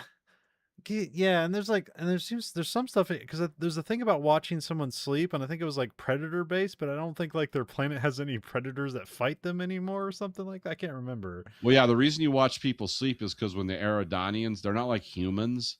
Like they shut off, like they're in Yeah, an off state, and others have to watch them. So yeah, I don't know if it was predators or it was a warlike thing, but I thought I remember in the book like they didn't really have a lot of conflict yeah. because they had so many problems to solve. They just couldn't fight each other, and they kind of had a unified culture. Well, also they Uh, have crazy lifespan because was Rocky like 1,000 years old or something yeah, like it's that? something. Yeah, they live like really long time. But There's I know, also a great line where he talks about his Rocky talks about his mate or whatever, which they call yeah. Adrian, which is funny. And then um he's like, he's like, how long have you two been together? And he was like 625 years, and he's like, that's a long time. And he's like, it's not enough. So Yeah. Yeah, they have a very because I think I remember I don't know the movie doesn't, but I think in the book like because I remember like there's some Grace like selectively he's like I don't want him to know that like oh you just met a humans are space monsters compared to you. It's like yeah we'll destroy you if we Yeah. get something we need It's but like he that did scene of Fifth Element where Leeloo Dallas like sees like a history of humanity and yeah realizes yeah like, that's what it would be like. oh, we're saving like basically the worst people on the And they had like world. Hitler and Yeah. stuff in the reel and she's crying. It's like yeah that's That's part of humanity. Sorry about that. there's been other books written about they weren't like they were kind of like pulp books, but I forget.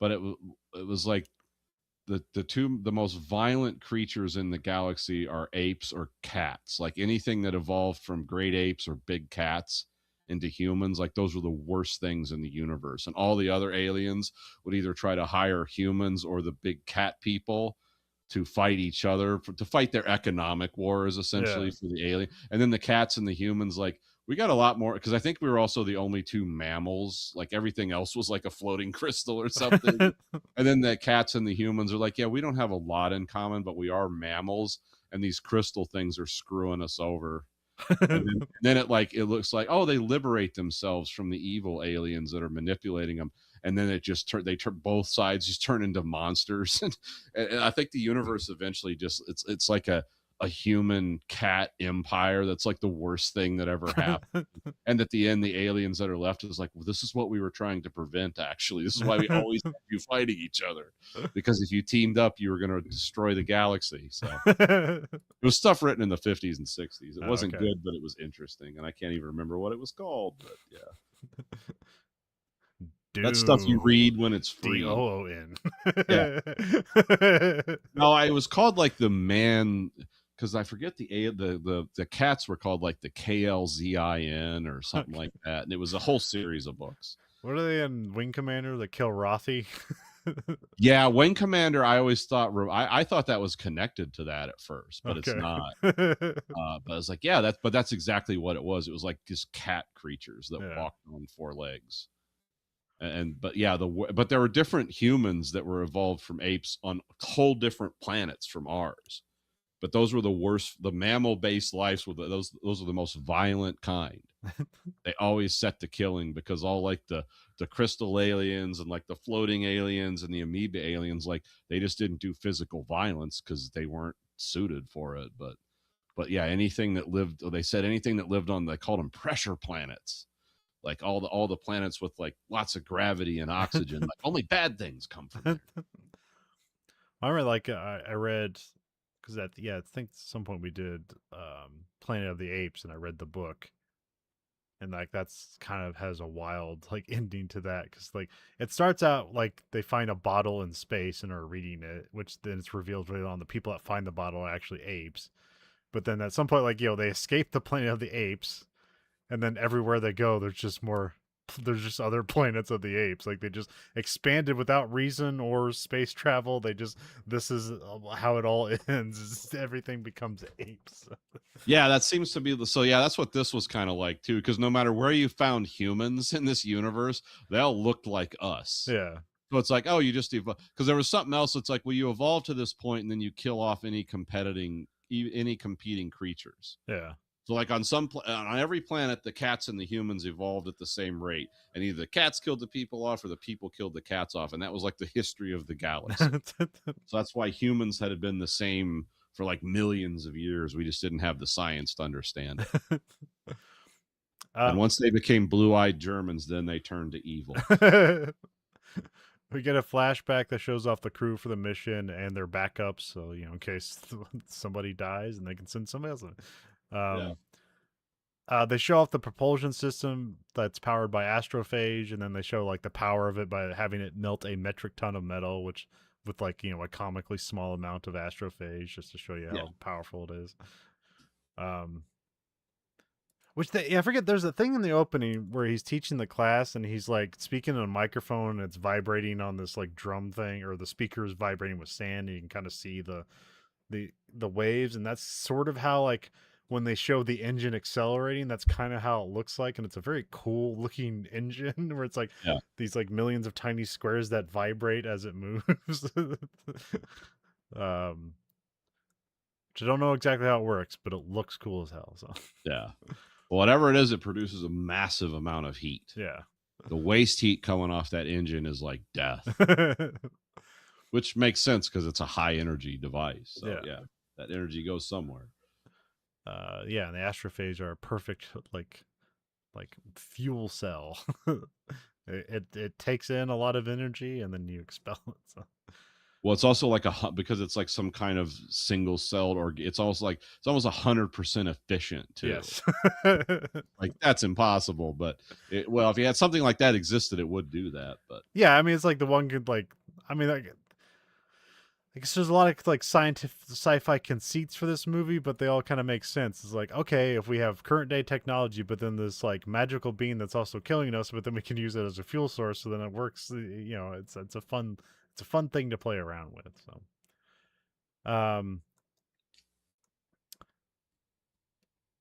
then we come back to the present. Rocky comes on the Hail Mary with like a special walking ball, which is funny because he's just like bouncing off the walls and knocking stuff over. Yeah, Stacy was watching it with me. She's like, he's in a hamster ball. It's like, yeah, it made like a Hoberman tensegrity sphere. Like, oh, it's a bunch of triangles made into a circle. Yeah.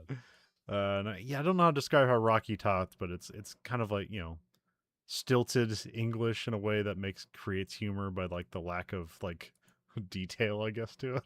Well, yeah, it's an emotionless, kind of an emotionless voice. It does when it expresses urgency, it's more through the words than it is like how the voice sounds. So it's like danger, danger, danger, bad, bad, bad. It'll just like a very static way. Yeah. So yeah, they're working on figuring out the astrophage, in like because like, this is where they spin up the centrifuge to work on the scientific equipment. Because like, it's like his scientific equipment is better than Rocky's because they don't work on a microscopic level; they work more on a macro level. So yeah, which I think they give Rocky creates like a crystal to help him better like see things. Yes. Anything he looks at, like if he looks at like this computer screen, it would transpose it and then make it into raised things. Yes. That then his like Doppler vision could see. Yeah.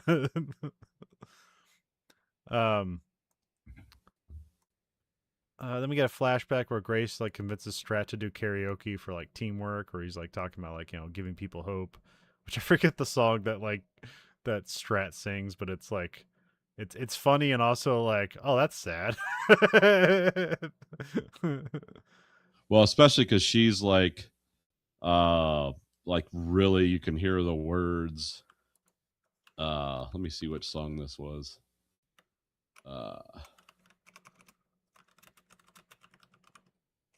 Which I'm not sure this was in the book or not. I don't think, no, Strat's a lot more hateful character in the book. She was singing Sign of the Times. Yeah. It's a Harry Styles ballad. Yeah, you'll know it as soon as you hear it. We should play it on the show and get taken back. Yeah, what are the lyrics to Sign of the Times? But yeah, it was an interesting moment because she does talk about like when they're outside on the deck of the aircraft carrier, she's like, I did sing in the East German choir. It's like, yeah, that must have been nice, the East German choir. This explains a lot about Strat. It's like, oh, she grew up in a weird the most bizarre dictatorship in Western Europe. Yeah, lyrics are like, just stop your crying at the Sign of the Times. Welcome to the final show. Hope you're wearing your best clothes. You can't bribe the door on your way to the sky. You look pretty good down here, but you ain't really good. And stuff, running from bullets, things like that. So, but yeah, it's like, but yeah, kind of a song about about dying. So Yeah. yeah, she gets passionate, and then like halfway, she's like, "All right, I'm done." But it seems to make the rest of the team happy that she shows emotion. So Yeah.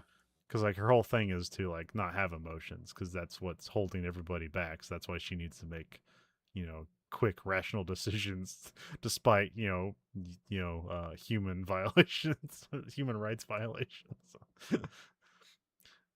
um.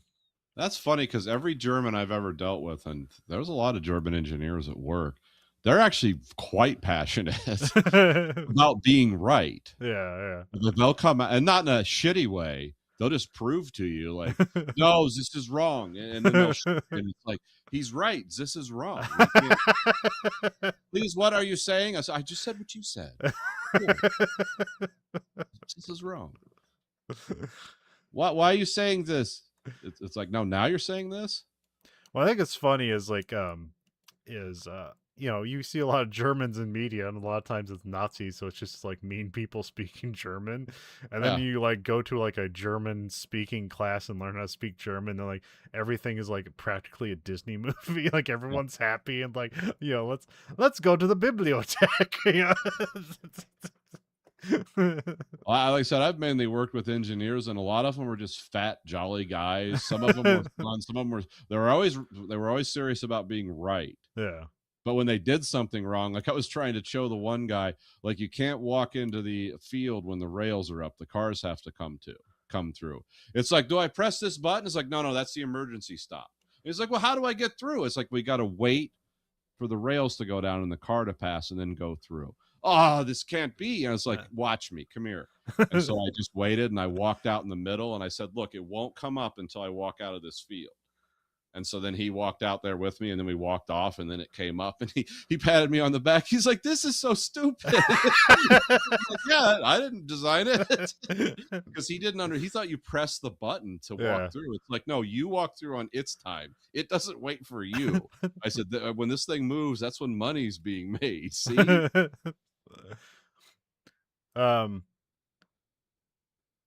Let me come back to President. Grace and Rocky pick up a sample of astrophage from the the Petrova line at Tau Ceti. And yeah, from a planet near Tau Ceti, which is where they call the planet Adrian after Rocky's mate, which that's funny. The Tau Ceti solar system's Venus, essentially, is what I'm calling it. It's the fuel planet for the or the sun eaters. It's got CO2 on it, but apparently no nitrogen. So that's an important point. So, they find samples, and the astrophage has a predator that eats it, and then Rocky's freaking out, and he keeps saying, "Life is reason, life is reason." Like you don't know if is that just a statement? It's like, no, life. The life in there is the reason that is the thing that's killing the astrophage. But it also makes you think, is Rocky being philosophical? Yeah. Life is the reason. You're right. Life is the reason we exist. Like, no, dumb. It's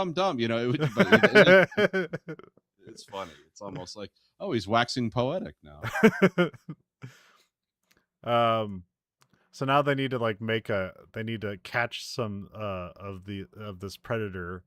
But the Hail Mary can't go can't go to the surface of this planet or just get ripped up. And it can't even enter a planet. It's like it's not meant to do that at all. So no. But he says they can get within 5 kilometers of it, and if we can just, and so they design a planet where have Rocky basically crochets a chain of the xenonite, and with a little collector on the end of it to dip it into the upper atmosphere without like blowing up the Hail Mary. So that's what they do.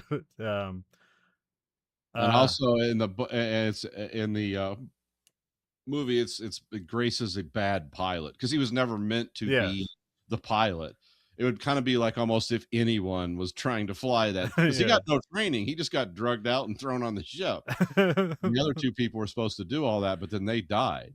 But that's why it's called Project Hail Mary, because they're just Yeah. throwing anything at the wall to see what sticks. So Yeah, yeah, it's well, even yeah, Rocky's like, you're bad at this. because we see like they do have this like little like simulator room that has like a 360 like screens, and he Hmm. figured he'd be able to like do like training in there, but no, he just trains with the actual ship or whatever, and then Yeah, like he's not getting it right, and then like that's where Rocky's making fun of like we all die. Here's my impression. Then he like leans over like we're dead. So it's yeah. funny comedy from Rocky here. So um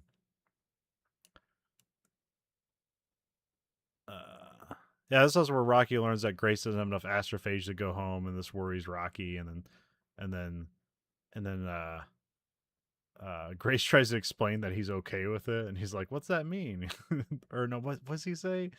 He's like, "Well, You've accepted it, I think. yeah, yeah." He's like, "What's that mean?" And it's like, "Well, I know I'm here. I know I can't go home, and I'm okay with that." So, then we have flashback, and they're at the launch pad for the Hail Mary, and then there's like some fuel in a lab makes a huge explosion, um, which I think is like much bigger in the book. Yeah. There's a lot of huge things in the book that don't, because like they because like the astrophage farms are basically solar panels, and they Yeah, don't they cover Africa like with solar well, I think they panels or cover like something? almost all of Western Sahara Africa with solar panels. Oh, okay. Because I like thought it was the most whole continent. I No, wasn't. no, it's just no, but it's almost a whole country because like Yeah, the Western Sahara is basically mostly uninhabitable. Like almost nobody yeah. lives there. So that's where they put the solar panels. Like, well, nobody's gonna care if they're here. Although I did like I was like doing some research, or not really research, but I was like looking up Reddit. It's like, what would happen if we actually did that? And then people are talking about like apparently like the sand from Western Sahara like gets picked up and blown across to Brazil, and that's like what gives like nutrients to the crops there and shit like Yeah. that. It's like, It comes oh here too. yeah. But Yeah. it's like, oh, that's important to like farming. So okay, so that's interesting. um That's why all those dome, if you pay attention and read about them, all those "we're gonna grow food underground" kite or an artificial environment things they try for like large, not for like hobby stuff like a greenhouse in your backyard, but the large scale domes, like we're gonna create a perfect environment. They almost always fail, like in the third or fourth generation, because there's something that just goes on in our natural environment that they can't account for. I don't know if that's still the case, yeah. but I know that like for a long time they would do these like, sealed, like what if we just had this sealed off world where we farmed and didn't introduce anything from the outside? It was kind of like a space type thought experiment. Yeah. And it's like, oh, the first and second generations of the crops are fine. And even if you're watching the soil and putting nutrients in it, for some reason it almost always fails. They just kind of gave up. Now maybe they've looked I at don't know. that There's like, again. well, it's not don't. Well, they have that vertical farming stuff where it's basically just like buildings, Yeah. like a tower of farm. Yeah. I think that I don't know how that works, but I think that's a lot of mushrooms and things like that. But Well, I know the legal weed stuff here. There's some wild ass techniques. Like, are you torturing the marijuana? Like, what's going on? the pain makes it taste better. Yeah. Like, is this like the pinhead strain? It's just, existence is pain. It's like, I don't know if I want that weed. But yeah, they do some weird stuff with that. They just grow it flat in water and it just spreads out like it looks like it's screaming or something. It's like weird. Anyway, back to the But movie. I want to say like the explosion in the book was like basically like 100 nuclear bombs went off and blew up this continent. But I can't remember if that's how it was in the book or not, or that's just how I remembered it. So Yeah. here it's like a big explosion, but it's like everybody lives. Like I think in the book he gets knocked out, but I think people are backing away from the surviving explosion. so Yeah. um I mean, they do get hit by a blast wave, but not like a shock wave. So, then we cut back to Adrian, the planet, and the present, and they drag the collector in the atmosphere and grab the life form, or I guess all the life forms, because they're also picking up the astrophage, but then there's also there's also other things in there too, isn't there? More than the predators. There's just like a bunch of life that they find. So yeah, they have to like get a more accurate, a better understanding of the biome and what the nitrogen deficiency does and why that works. And yeah, so they have to go deep. And I do like here they do show like once they get into the atmosphere, they're skimming the atmosphere. That drive in the back is just incinerating the atmosphere. There's a huge cone of flame, but it's not right at the engine. It's like behind the ship. Away, yeah. It's like, that's just vaporizing the atmosphere as they're going through it. Because you forget how powerful that drive is. Yeah. So yeah, Grace has, for some reason, Grace has to go in the hall to get the collector. I'm not sure if that's how it is in the book, but it makes more. This is a big, exciting moment in the movie, which is probably would have been nice to see in the theater, because this is like a lot of really well done special effects for all this stuff here. And Tao said he's kind of neat. All practical and kind of laid over with AI. Yeah. Like the whole ship, that was real. That set inside, they built a full size set. And of course they green screened the exteriors and stuff. Yeah. But it's like, no, that was actual switches and buttons set. They didn't like layer a bunch of like clear screens in there that he touched or something like they kind of do nowadays. When he brings the collector in, because I was like, is he gonna just pull it back in? I forgot this little moment here, because he hits the button and it's almost like a chain gun where it like expels the links as it pulls it up, and I was like, that's cool. Yeah, it's like, how do you keep those links separate? It's like mini spools, because one giant spool's bound to jam. Yeah, so you just put it on mini spools. Yeah, so he gets a collector, and he gets well, yeah, he has to like jump around the ship a bunch and like keep losing it, and then he has to like risk his life to grab it, and because they keep going to the wide shot. And it's like, yeah, they're just moments away from death. So like, one more foot in the atmosphere, and they're all gonna die. But then Grace gets back in the ship and he piles it, and like they're out of the atmosphere for like a moment. Well, now they're just out of the atmosphere, but then the ship starts spinning sideways because like as they were like stuff you see as they're dipping into the atmosphere, you see stuff breaking off the ship and things hitting the ship and the atmosphere affecting it and all the heat getting affecting it. I think maybe the spools of the line also like clanked off the ship and made perforations and such. So now there's a hole in the fuel tank, and because like the astrophage love this planet because it's got CO2, like they just leave it, and then that creates propulsion and on a separate axis, and just starts spinning the ship around. Some of the most gut-wrenching interior exterior shots since Interstellar. Like you could feel like, oh, that would be a centrifugal nightmare to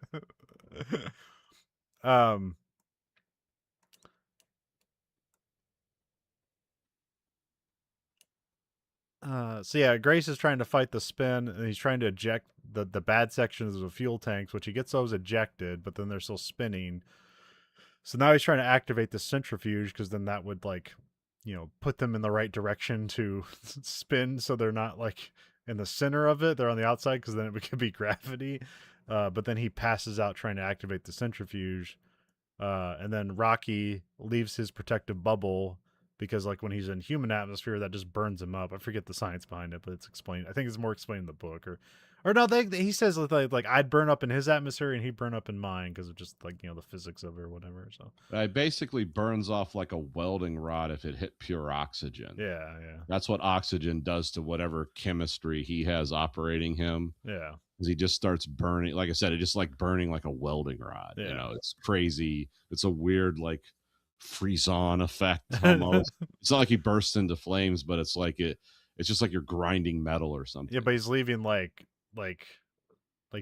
burning, like what do you call that? Like charcoal, like as Yeah. these burns around. So, uh, yeah. So Rocky leaves his protective bubble, starts burning alive in Grace's atmosphere, and then Rocky activates the centrifuge and then drags Grace to the med bay so that the robot arm can take care of him. So like it puts an oxygen mask on Grace and then injects him with something.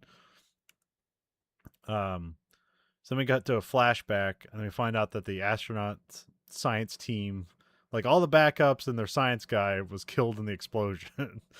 And so they need a last minute replacement to go die in space. And everyone looks at Grace as he's the only one that can like replace the scientist on the mission. And then Strat gives Grace 3 hours to think about like going on the mission. So that would be in the end of Act 2.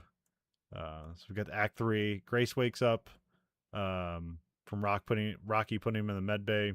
We see scorch marks like of Rocky's path back to his bubble, and then Rocky's passed out in the bubble. Then Rocky starts to move as he approaches, and then Rocky asks Grace to watch him sleep, and then so yeah, Grace stays by him a little bit, and then he puts like a heat lamp on him. I think that would help him heal or something like that. I forget the properties of that.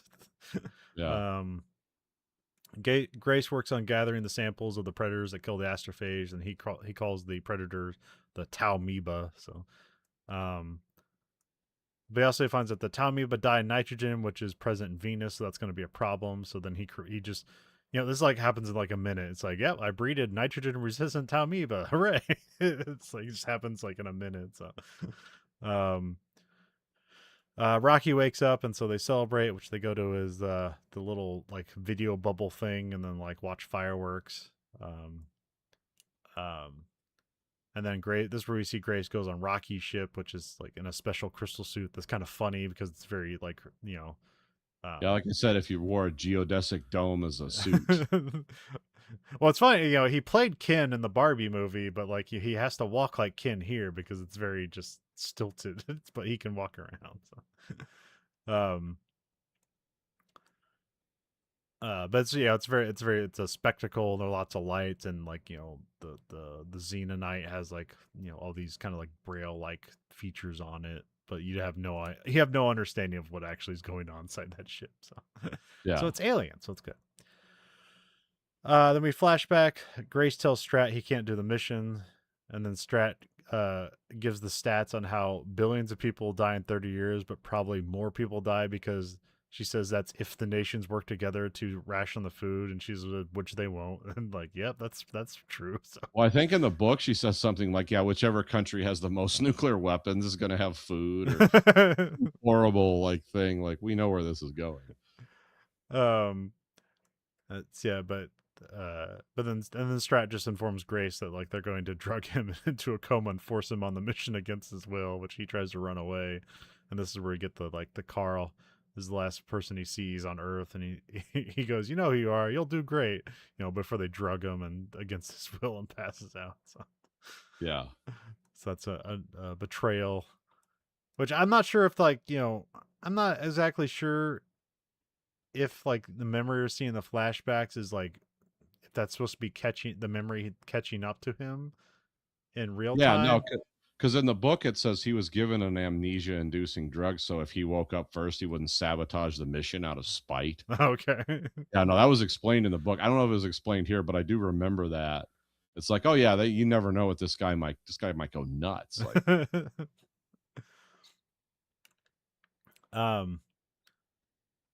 Rocky and Grace part ways as they have like the Taumoeba as a solution to their problem.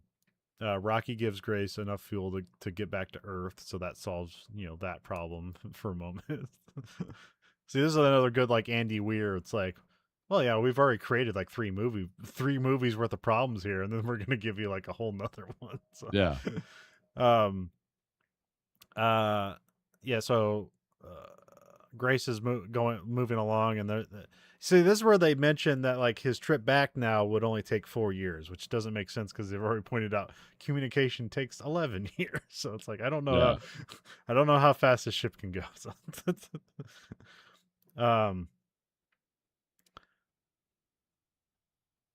there's an alarm on the Hail Mary talking about contaminant detected. Grace figures out the Taumoeba escaped Rocky's Xenonite breeder tanks, which they even like show this like kind of on a microscopic level, is it like moving through the triangle shape of the xenon or whatever. And his fix is he just puts it in like a Ziploc bag and it keeps it from escaping it. So Yeah. um um but then Grace realized, and like we do have these little video diaries, which is what she's going to be sending back to Earth, so which we cut to those every once in a while. And Grace realizes that Rocky's astrophage tanks are probably infected and that he'll die, which he'll probably also die of radiation if all the astrophage get killed and all this other stuff. So it's like, so he's like sad about that, and so he sends the probes back to Earth with the Tau amoeba on it as a solution to Earth's problems, and then he decides to go save Rocky rather than go back to Earth. So that's like the decision he has to make, which he would have died going back to Earth anyways, unless he was able to put himself in the coma state again, because he only said he had 2 years worth of food on the ship. So Right. So then Grace goes rescues Rocky. Yeah, this stuff just happens quick. Like he just shows up, and then like his ship doesn't have any power, and then we see Strat on an icebreaker watching videos Grace sent back to Earth. So it's been like, I don't know how long it's been. I don't know how long it would take because presumably I don't know how fast those probes are, so I don't know how fast it took them to get to Earth. So I did see some like trivia on this, like because Strat seems older here, but there's Yeah. like she has like a tattoo on her neck that apparently means a life sentence. So apparently she's like she's like pulled out of jail to do this job, but she will go back to jail for forcing Grace to go on the Hail Mary or something like that. So Oh, okay. I didn't know about that.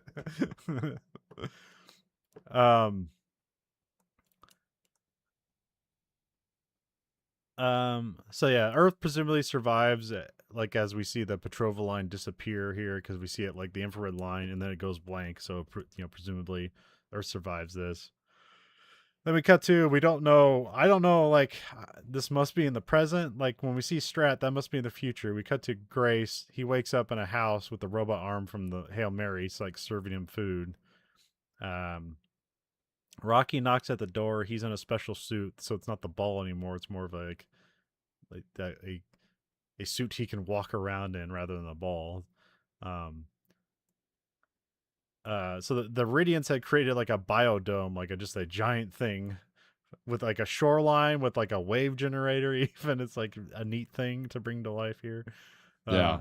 Because I think the way I imagine it when it was described in the book is more like a cave that he lived in rather than this giant Yeah, place. yeah. The book made it seem more like he was in a much smaller area. Yeah. Which just seems like I can use this, I guess. I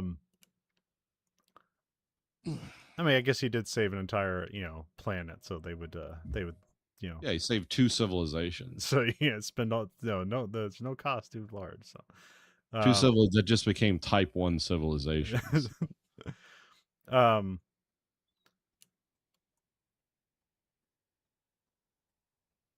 Yeah, and there's a funny bit here because like he opens the door and just walks out, and then like Rocky's telling him to close the door, which doesn't make sense. It's like somebody gonna break in, like that's like gonna happen. And then Rocky's like, "I make door, you open door, you close door."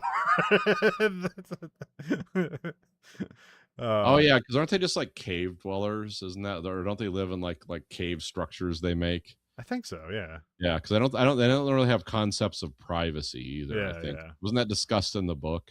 Yeah. It's like they just, oh, I want to see everything you do. Yeah. Then there were some things that were disgusting, like, oh no, like eating was Yeah. disgusting to both sides. Yeah. And then Rocky would turn sayings into gross things unintentionally. Like instead of fist bump, he'd be like, bump, or fist my bump.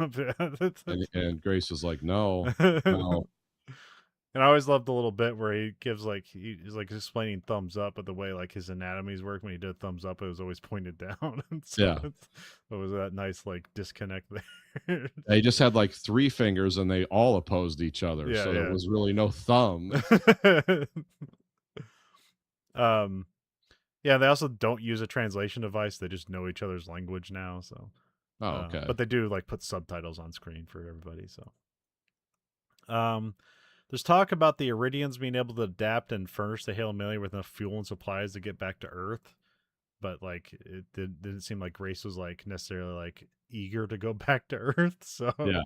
and so then we have, the final scene is Grace like teaching science to Iridians.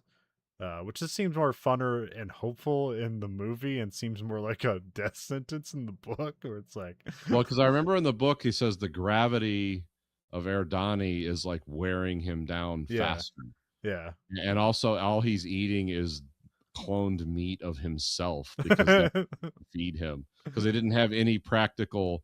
Everything on the ship that they could make was like pre-processed. yeah. So it's like, yeah, we can make meat out of you that will sustain you. But it's just like meat grown in a vat, you know. Yeah, It's so yeah. The book, it seemed like, yeah, time was running because also he had like hypertension in the book from the pressure of the atmosphere, and yeah, yeah. his knees were going out much Yeah, sooner. he's like the book. It seems like like he's an elderly person when we come back to him, Yeah, and I don't know if that's the actual time or if it's just the planet doing that to him. Here, it's a more like, it seems cool. He could live here, and then you also have the option of like, oh, you can go back if you want, which I don't think that's even presented in the book as being an option. yeah. I don't think he's interested in going those because there is nothing on Earth for it. That was kind of the thing. You have nothing here, and it's like, yeah, I made better friends with these aliens Yeah. than anyone on Earth. So that's Project Hail Mary. So Yeah, a good book and a fun movie. It's very long, but I think it's enjoyable enough. So yeah, oh, yeah. It's worth it. if you're willing to watch, It's emotional. It's, they hit all the right moments. yeah. There's no misses in this movie really. No, I mean, I mean, we've like kind of griped on the story and like kind of like character development where it feels like they missed on a lot of things, but it's a fun movie. So it's Well, I mean, we also had background, like we read the book and yeah, talked about yeah. it for 4 hours at some point too. Oh, it's like, oh yeah, we can pick out all the differences because reading a book and watching a movie, two very different experiences. So, Yeah. um, Yeah, the book will definitely give you more detail, but also this is the book presented yeah, as a movie. So yeah, they don't really cut a whole lot out. So there's a lot like, yeah, there's a lot of, again, like, I like the interesting detail of like, oh, we're basically covering an entire country in solar panels, and they don't like even show that here, but like, you know, but like they have enough going on that they don't need to well, show they also absolutely like everything from the book. use do they use nuclear weapons to release all the carbon that's frozen in the earth? Oh, I To can't remember. heat the earth up so the planet will stay warmer longer so they can grow crops for like 5 more years. But then the one French guy who's a climate scientist is like, yeah, but if we ever get the sun working again, we have real problems because we release so much of the because the carbon that's like in the earth is way worse than the carbon we produce from side effects. So yeah, they were talking about that in the book too. It's like, yeah, this will heat the planet. This will give us like 3 more years to grow crops or Yeah. something. But Because I yeah, mean, is that why? I mean, when we see Strat at the end there, and she's in the icebreaker, is that implied that the Earth is freezing over yeah, already? yeah, Okay. yeah, because they give it a 30-year arc, and so we can assume he goes there. I mean, we don't know how much time has passed, but I'm going to say 15 years is what I'm comfortable with between he goes there, does all this, and the probes go back. So it's like, yeah, they're halfway into the death cycle. Okay. But now they've apparently, whatever they've done, they've stopped it. So, um, but that's, yeah. But yeah, that's what I guess is going on. Okay. I completely forgot what I called. I this entire time I called this portion of the show the Hail Mary probe. Oh, I okay. don't think that's from the book. Just it's a probe we're shoving into space to be the last remnants of humanity that know that we existed. So we're sending a probe into space containing the supercuts of scenes from the imperfect collection from the that is the Verhoeven Effect. Nathan, what one scene from Project Hail Mary are we shoving into space? Well, I think the thing that encapsulates it the most is them working together to do the deep atmosphere recovery. It's him and Rocky doing things together. and it shows both their strengths and weaknesses and the sacrifices they make, which is like that's the core of the whole movie. Yeah. And it's also one of the most exciting part. Yeah. Because, like I said, anything that does that gut wrench centrifuge, you're trapped in a centrifuge. It's like, all right, because that thing in Interstellar, that's still nightmare inducing when they're in the ship and they like open the window and you just see the moon. It's like that would make you sick. You can find us on Letterbox, username VHE. 1 out of 5 stars. What are we giving the Project Hail Mary? Oh, I'm going to give it 5 stars just for pure entertainment. But read the book too. Yeah. Don't shortchange yourself on not reading the books, because this guy writes good books. And they have a lot more detail, and they don't like, it's not going to say like the book's better than the movie, that whole thing. It's like, oh no, the book just enhances the movie. Yeah, there's more detail there if you want it. Yeah, because if you want to understand, like, why did that happen? What are they doing, or what did they skip? But it's like, well, you couldn't put that in the movie because you have to have narrative. It's already a long movie. Yeah, like they already have enough content they can fill. They don't need to. They can't do Hail Mary everything. Part 2, you know, or a 3-part Hail Mary, you know, cinematic odyssey. Like that'd be fun. But you'd have to. It'd become like The Hobbit. It's like, boy, you're really padding this out. What are your thoughts on Dune 3? What's that going to be? Weird. Okay.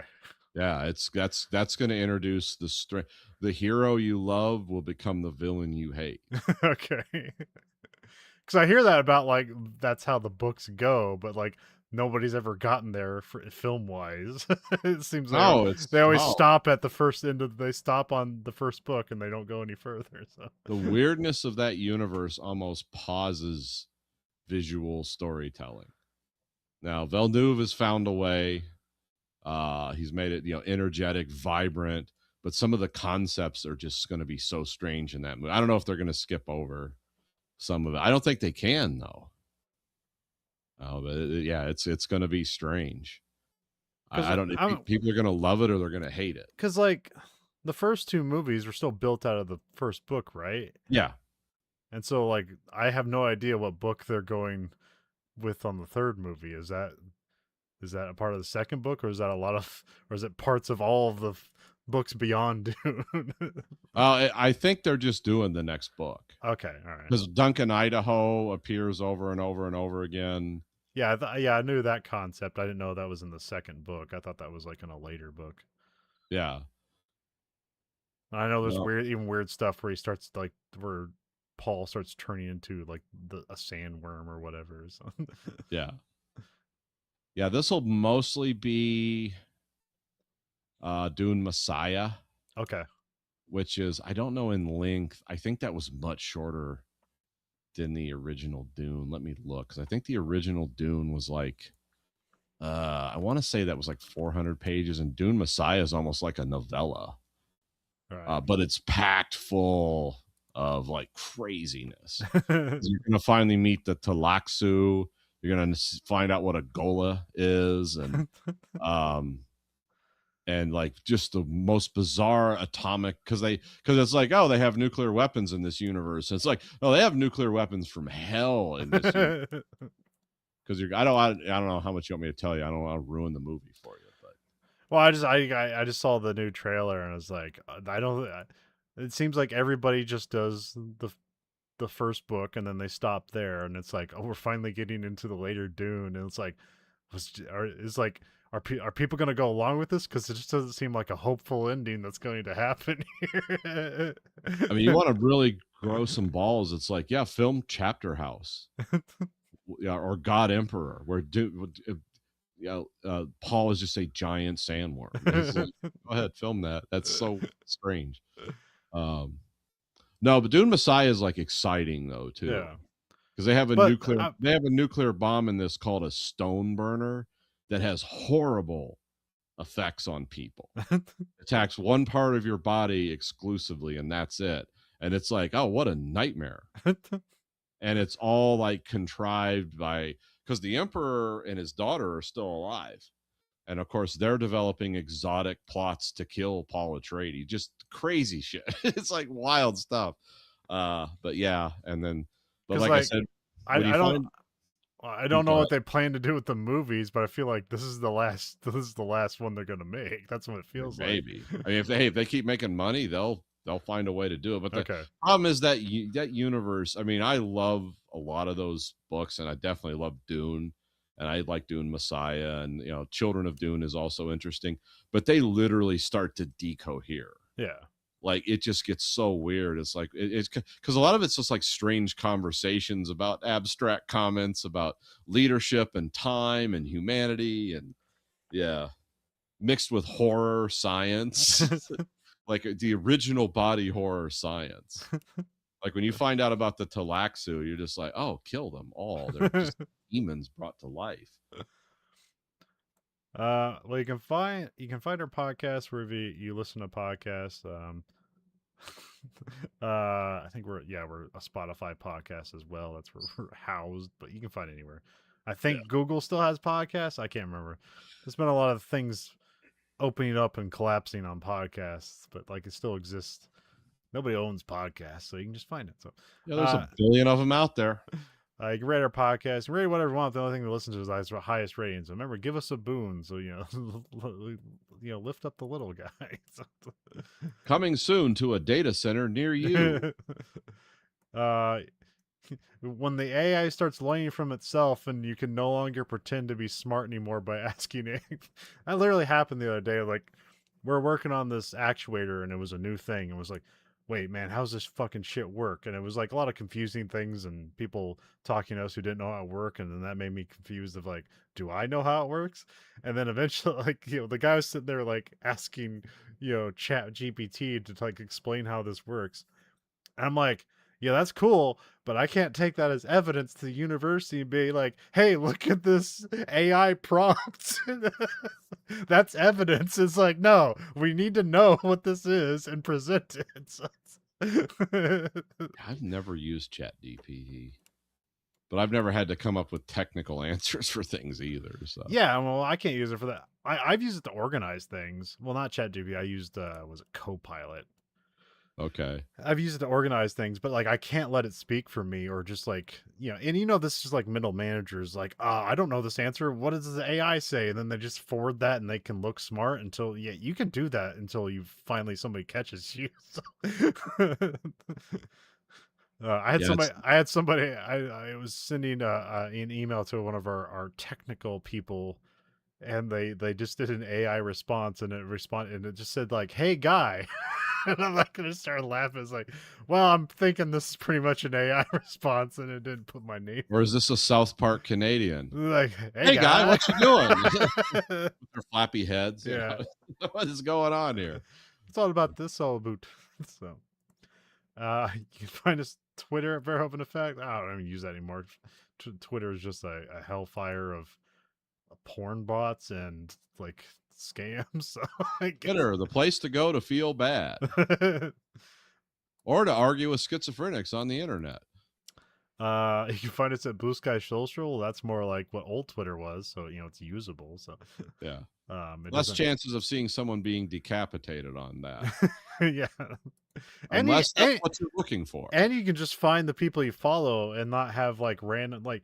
If I go to my Twitter feed, I literally see nothing from the people I follow. It's been completely subsumed by whatever chat bots. Well, yeah, because now that it's a pay service, you have to belong to it, and they're only going to uplift the nonsense you say if you're like a member. Yeah, it's and it's full of just really bad stuff. Yeah. You can find us at Facebook at Verhoeven Effect, which I guess that's not even better. So whatever. That's still kind of. If my Facebook is tame. Yeah. I mean, like I said, I don't spend the day like, what schizophrenic can I argue with? Yeah. You can find us on YouTube at American Greed Factory and watch both this and that show live and unedited. So for the Verhoeven Effect podcast, I'm Colin. And I'm Nathan. Goodbye, America. All right.